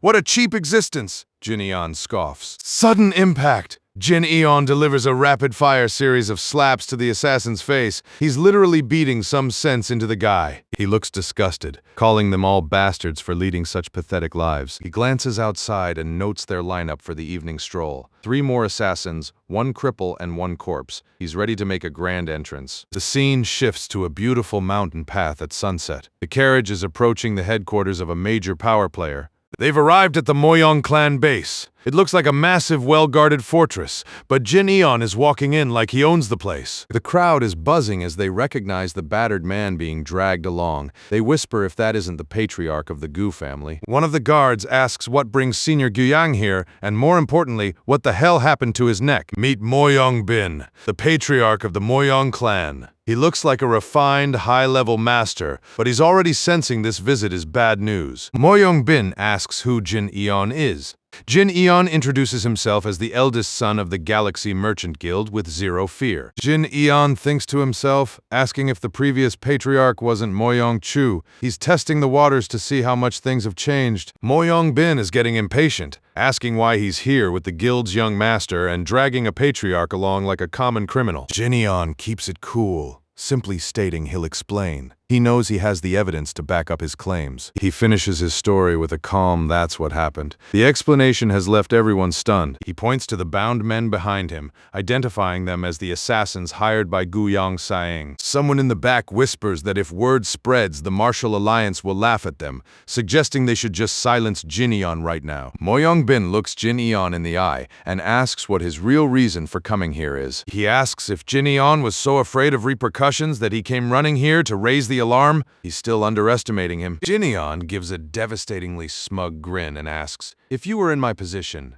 Patriarch Moyong, what would you have done? He's putting the old man on the spot. Moyong Bin is forced to admit that if someone tried to slaughter his family and frame him, there'd be no answer but to kill them. He's checkmated himself. A dark, blood-red visual of Gu Yongsang appears as the text says, however, if that man is Gu Yongsang, the stakes just got infinitely higher. Gu Yongsang realizes he's lost everything as he faces the judging eyes of both his own clan and the entire martial world. Gu Yongsang snaps, shouting "You" at Moyong Bin. He can't handle that his supposed ally is turning on him to save face. He starts screaming that if only they hadn't laughed at him for losing to a brat, none of this would have happened. The patriarch is in full-on breakdown mode, shouting that every bit of his loss was the assembly's fault. He's foaming at the mouth. He begs for help one last time, shouting, "What are you waiting for? Just help me this once and I'll do anything for you." It's a pathetic sight. Moyong Bin starts walking toward him with a heavy step. He calls out "Senior," but his tone is anything but respectful now. He tells him that if he drags this out any further, it'll only disgrace the Moyong name. He's done with the old man. Jin Eon just watches the drama unfold with a bored expression. He's successfully dismantled an entire clan without breaking a sweat. Moyong Bin orders his men to take the 3 assassins and lock them up, making sure they don't die yet. He needs them to testify. He gives a formal apology to Jin Eon, admitting that the Emperor's assembly is no place for someone like Gu Yongsang anymore. Jin Eon gives a satisfied smirk, thinking to himself that at least the journey here feels worthwhile. He's cleared his name and secured his family's safety. The scene shifts to the night sky, indicating that time has passed and things have calmed down enough for a proper meeting. The two men are sitting down for a lavish meal. It's a classic enemy of my enemy scenario as they prepare to discuss the future. Mo Young-bin is impressed, noting that the guild's young master actually defeated a patriarch. He's starting to realize Jin Eon is way more than just a merchant's son. He asks the golden question, where on earth did someone like you suddenly appear from? He asks Jin Eon what he has in mind for how to handle the Gu clan. He's giving the young master a seat at the table of power. Mo Young-bin decides he'll send Gu Yang-sang to the Martial Alliance. By shifting the Gu clan's resentment onto the alliance, both he and Jin Eon will find relief. Clever old fox. Jin Eon gives a slow nod,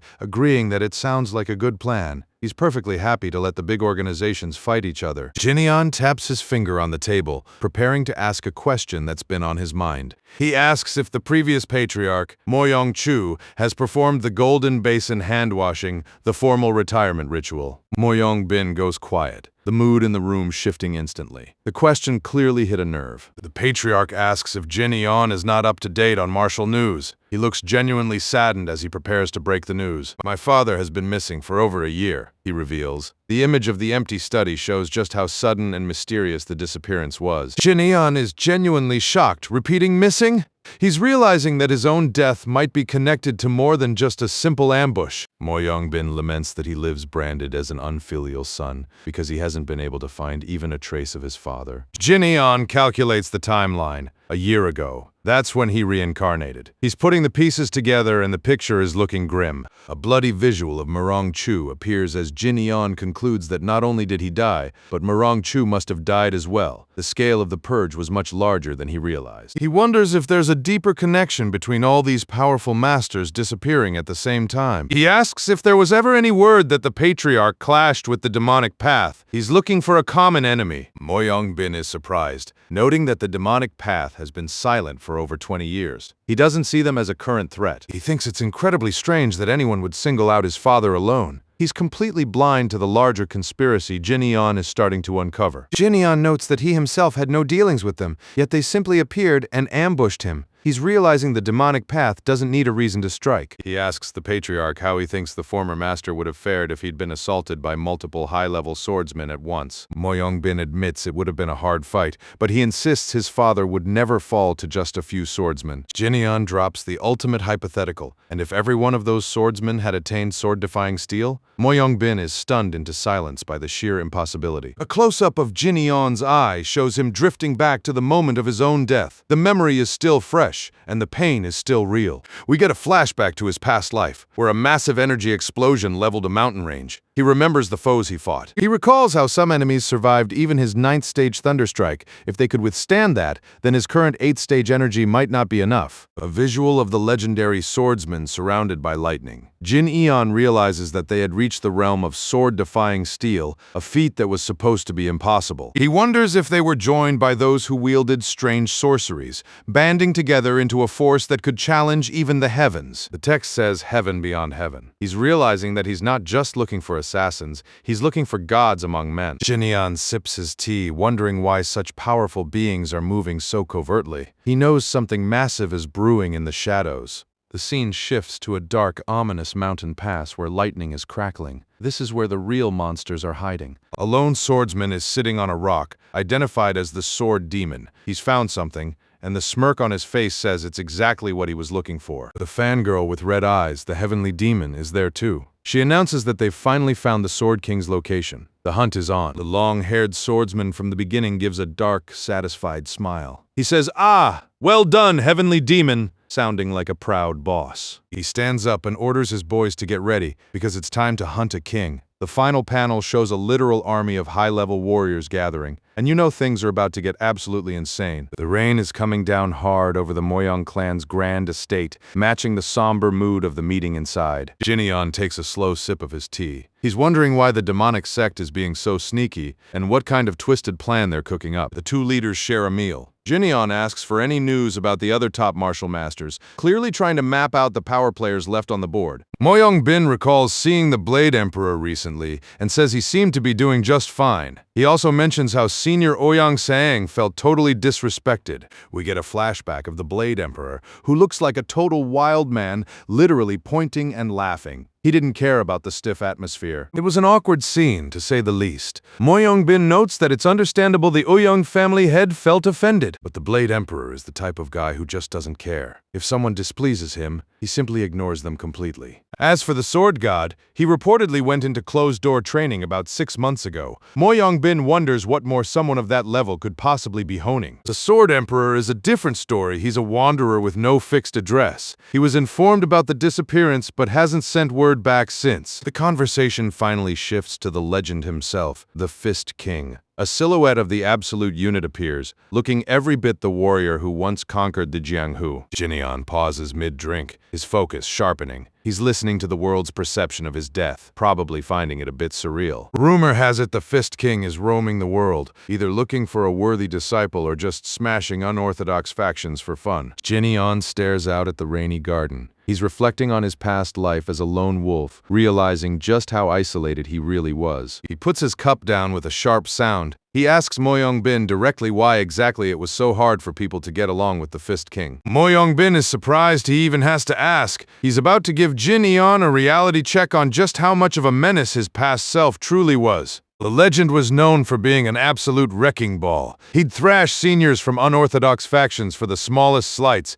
He had zero patience for anyone's nonsense. As for heretics, he was a one-man extermination squad, killing every single one he encountered without a second thought. Even the powerful great clans weren't safe. Mo Young-bin mentions that more than a few of their arrogant young heirs ended up getting slapped silly by the Fist King. We see a shot of those heirs looking battered and broken. It seems nobody was untouchable when Dan Wusung decided someone needed a lesson. Jineon just lets out a thoughtful sound as he processes this feedback. He's essentially reading his own legacy's bad reviews. On the flip side, the patriarch admits that the king was straightforward and never broke a single promise. He was a man of his word, even if his word was usually, "I'm going to punch you." He'd challenge any master to a spar without hesitation. In the end, he was just a warrior born and bred, living only for the next fight. Mo Young-bin's father always said the Fist King seemed to live a very lonely life. We see his long shadow cast across a moonlit room. Jineon looks down with a faint, knowing smile. He murmurs, not all that lonely though, thinking about the few people who actually mattered to him. Mo Young-bin didn't quite catch that and asks what he said. Jineon just brushes it off, saying he's eaten well and he's ready for the next move. The patriarch asks if he's heading back to the guild.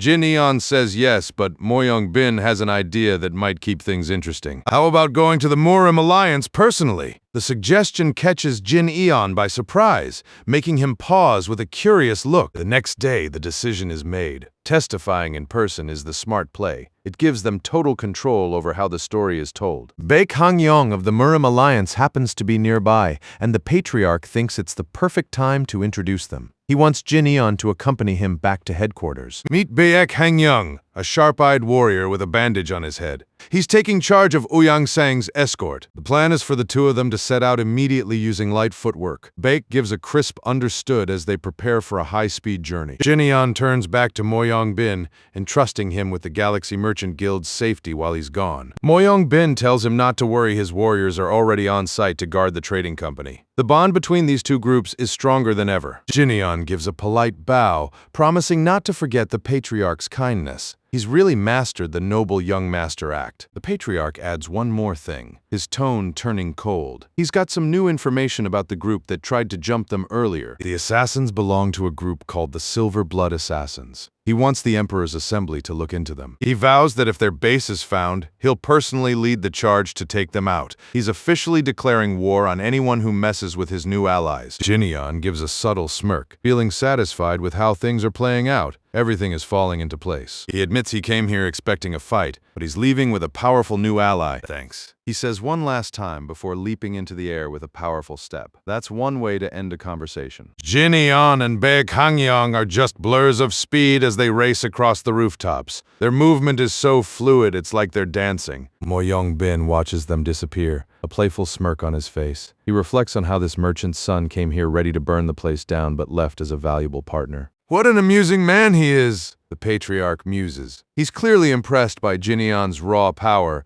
and the way he carries himself. The scene transitions to a lively city street. The two warriors have been traveling for a few days and have reached a major hub. Baek Hangyong notes that Jinion is about as talkative as a rock. Over the past few days, their total conversation can be counted on one hand. Let's get going. Agreed. They're basically communicating in binary code at this point. They stop for a quick breather. Let's take a short rest first. Agreed. At least they're consistent. Suddenly, a collision in the crowded market. Baek Hangyong accidentally bumps into a man passing by. He says, "My apologies," trying to be polite. The man turns around, showing a scarred face and a look that could kill. The vibe in the street suddenly goes from busy to murderous. Wait, that's no ordinary citizen. He's an immoral guest. A wanted heretic. Baek and Jinion have just walked right into a target. Baek explains that they've found someone on the wanted list. He tells Jinion that they need to deal with him immediately. A heretic, you say? Jinion asks, his interest finally piqued. Baek warns him to stay back because things are about to get messy. The market turns into a track meet as the heretic bolts. He roars to move,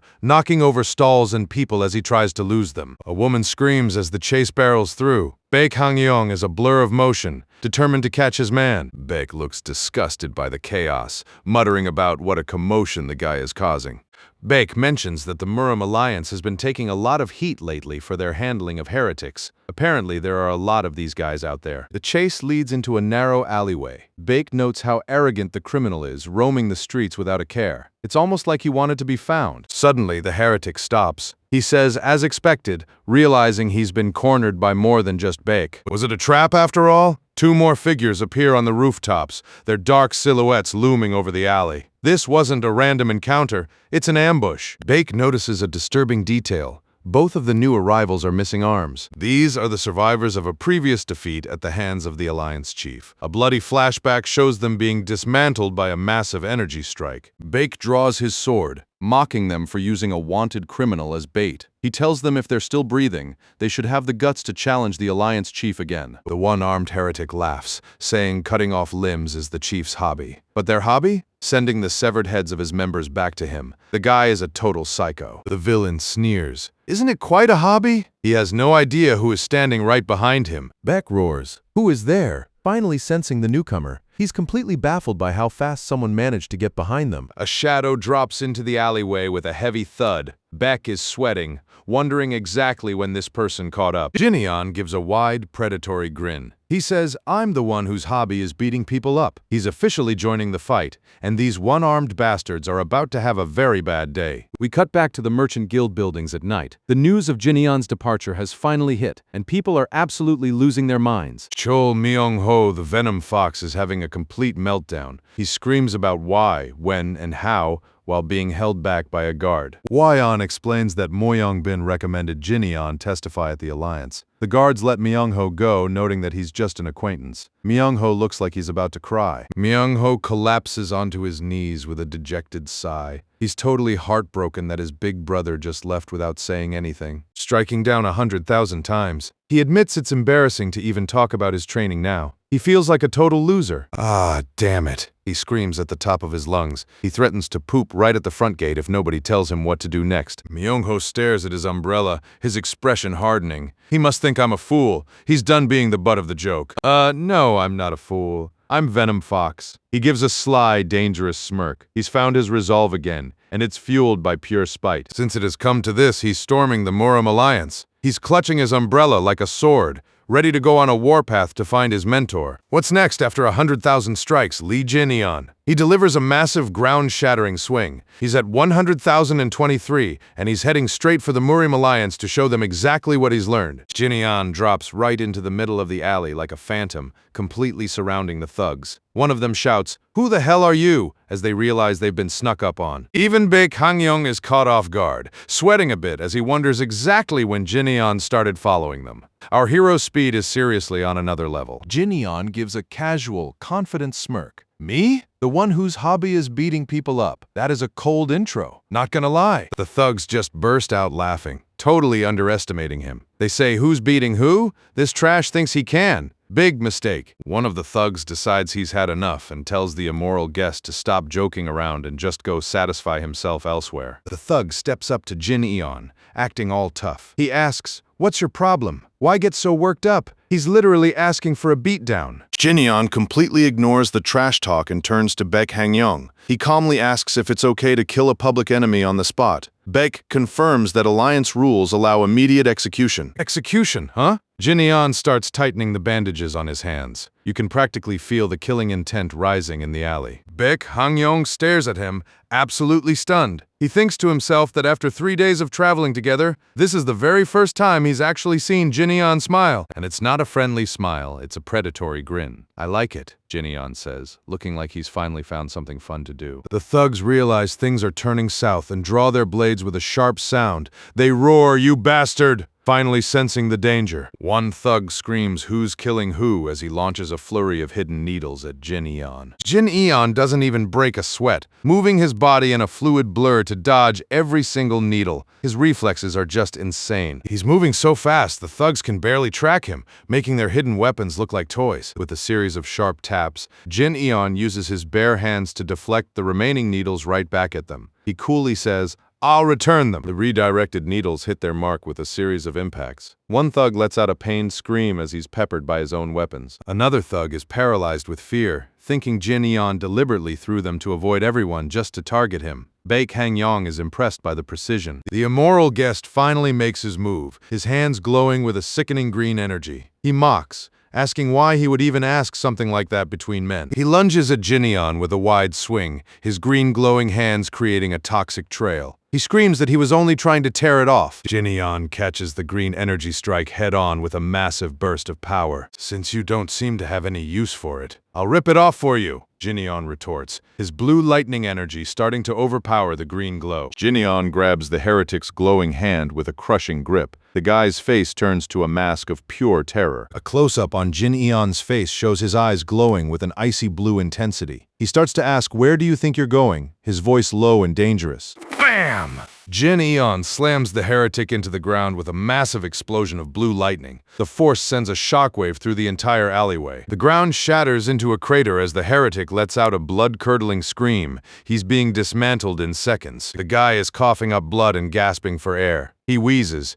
"You bastard," staring up at the monster he just challenged. A wide shot shows the absolute carnage. Jin Eon stands over the broken heretic, pinned in the middle of a shattered stone floor. Realizing he's completely outmatched, the heretic tries to save himself. He says, "Fine, I'll surrender. I'll go to the Murim Alliance. Just don't touch me." Jin Eon just leans in with a bored expression. "Why surrender yourself?" He's not interested in the paperwork of the Murim Alliance. The heretic panics, claiming that if he lives, the case will be closed and he has information on other operations. He asks if it isn't more profitable to let him live, but Jin Eon's aura just gets even more intense. Jin Eon, his face splattered with blood, delivers the final verdict. "No, I'm not part of the Murim Alliance, so I don't need your surrender." A final massive crash echoes as Jin Eon finishes the job. He starts walking away from the heap of rubble that used to be the heretic. Baek Hangyong watches Jin Eon walk away, looking totally speechless. The alley is silent now. Jin Eon pauses for a second, wondering if maybe he should have just taken this guy to the Murim Alliance. Baek Hangyong just sighs and says no, he was someone who deserved to die. Don't worry about it. He's clearly impressed, and maybe a little scared. "I'm hungry. Let's go eat," Jin Eon says, switching back to his normal mode like nothing happened. Baek just agrees, following him out of the alley. The title card appears, The Fist King's Rebirth, Chapter 20. The Fist King heads to the Murim Alliance too. Things are really heating up. The scene shifts to a warm tavern at night. The two of them are sitting down for a meal, finally getting some rest. Baek Hangyong watches Jin Eon eat and admits that his curiosity about the young master has been resolved. He notes that Jin Eon seems to have a lot of combat experience. Baek admits that honestly, he couldn't believe a merchant's son whose name wasn't even widely known could defeat a clan patriarch. Jin Eon just keeps eating his meat, giving a simple "I understand." He's used to being underestimated by now. Baek continues, saying that after seeing the skill in the alley, it truly seems Jin Eon has the ability to back up the rumors. He offers to personally vouch for Jin Eon's ability, so he won't have to worry about the testimony. Jin Eon thanks him, noting that Baek has become quite talkative. Baek taps his hand on the table with a firm sound. "Young master, perhaps. he begins. He's got a big proposition coming up. You should join the Murim Alliance? Baek drops the bomb and Jin Eon just looks at him with a big question mark over his head. Baek starts the sales pitch explaining that the Alliance values personal skill over origins. He thinks a powerhouse like Jin Eon could gain a lot from joining them. He knows Jin Eon is connected to the Emperor Assembly, but he claims the Murim Alliance is completely different. He admits the Alliance work is harder and the pay is lower, while the Emperor Assembly's work is easier and pays better. He's being surprisingly honest, but he claims the Assembly strictly favors the great clans, and outsiders have zero chance to succeed there. He even mocks them, saying that when a real major battle breaks out, Assembly members scatter like autumn leaves in the wind. That is some serious shade. Jin Eon just stays silent, letting Baek finish his rant. He's listening, but he doesn't look particularly sold yet. Suddenly, a new voice chimes in from behind. You've made a good decision. If you testify personally, you'll be able to set the stage just as you want. Jin Eon looks over his shoulder and just says, true enough. He recognizes the newcomer immediately. A flamboyant guy with reddish hair and a fancy fan steps out from the crowd. He's definitely not from the Alliance. Good grief. Now I see it's not the Murim Alliance, but the Slander Alliance. The guy mocks with a nasty grin. He's taking the autumn leaves insult personally. Baek Hangyong tells the guy to stop tearing others down. The guy just gives a cheerful yes, which is definitely not sincere. The newcomer continues, saying that calling the Emperor Assembly autumn leaves in the wind is unbelievable. The tension in the tavern just spiked. Baek Hangyong offers a polite-ish apology and asks for the guy's name so he can apologize properly. The guy folds his fan with a sharp snap and introduces himself. My surname is a compound one, Autumn Wind, and my given name is in Wild. Meet Chuan. Chuan is laughing while everyone else at the table is just staring in silence. He's got that classic arrogant noble vibe down perfectly. Baek says the apology was enough and tells him not to worry. Baek wonders if Chuan is also here because of Ouyang sighing, but figures since he's from the assembly, they're probably all gathered for the Dragon Phoenix tournament. Baek turns to Jin Eon and asks if he's interested in the tournament as well. He claims it would be a valuable experience, as the tournament is watched by the entire martial world. Jin Eon just flatly says he's not interested. He doesn't care about fame or building a reputation. Baek mentions it's a shame because the Alliance leader is offering a top-grade elixir to the winner. Jin Eon's eyes light up instantly. I'll participate. Baek and Chuan are both sweating. Young master, you reversed your answer so quickly. Jin Eon just tells them they should have started with the part about the elixir. Legend. They're back on the road, with Baek noting they're almost at the Alliance headquarters. He tries to push them to move a little faster. Chuan mocks them again, calling them the Slow Alliance instead of the Slander Alliance. He's really committed to being as annoying as possible. Baek is internally fuming, holding a major grudge against this autumn wind guy. Baek turns to Jin Eon with a sharp sound and challenges him.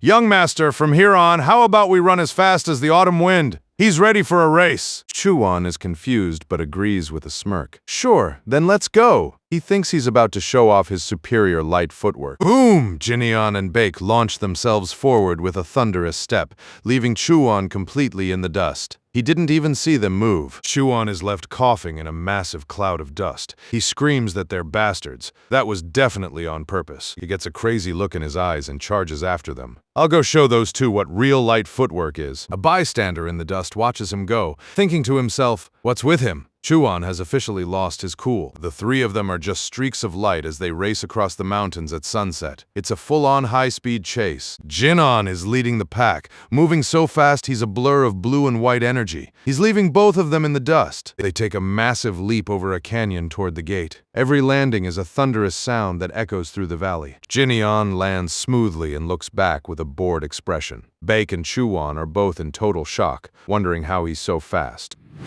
Baek is pushing himself to the absolute limit, his face a mask of pure effort. He can't believe a merchant's son is outrunning him. He's gasping for air as he tries to keep up with Jin Eon's insane pace. Chuan is also struggling, his flamboyant attitude completely gone. He thinks at this rate, he's about to lose his own challenge. They finally reach the gate, 3 streaks of light slamming into the ground with a massive impact. Baek and Chuan land, both completely exhausted and panting hard. Chuan wheezes that the Emperor Assembly might win, still trying to claim a tiny victory. But Jin Eon is already standing there, totally calm and not even breathing hard. He's clearly been waiting for them. Baek asks the young master who won. Chuan tries to lie, saying he thinks he barely won. Jin Eon just looks at them like they're both idiots. A mysterious old man walks out of the gate, huffing and puffing. He tells them to hurry and tell him. Jinyeon stares at the gate, thinking, what meaning would that even have? He's completely unimpressed by the whole race drama. A close-up on the old man's boots shows him stepping onto the dusty ground. The atmosphere suddenly gets very heavy. Chuwon and Baek Hang-young both freeze and bow deeply, calling out to the Alliance leader. They're terrified that the big boss saw them acting like kids. The Alliance leader, radiating a powerful golden aura,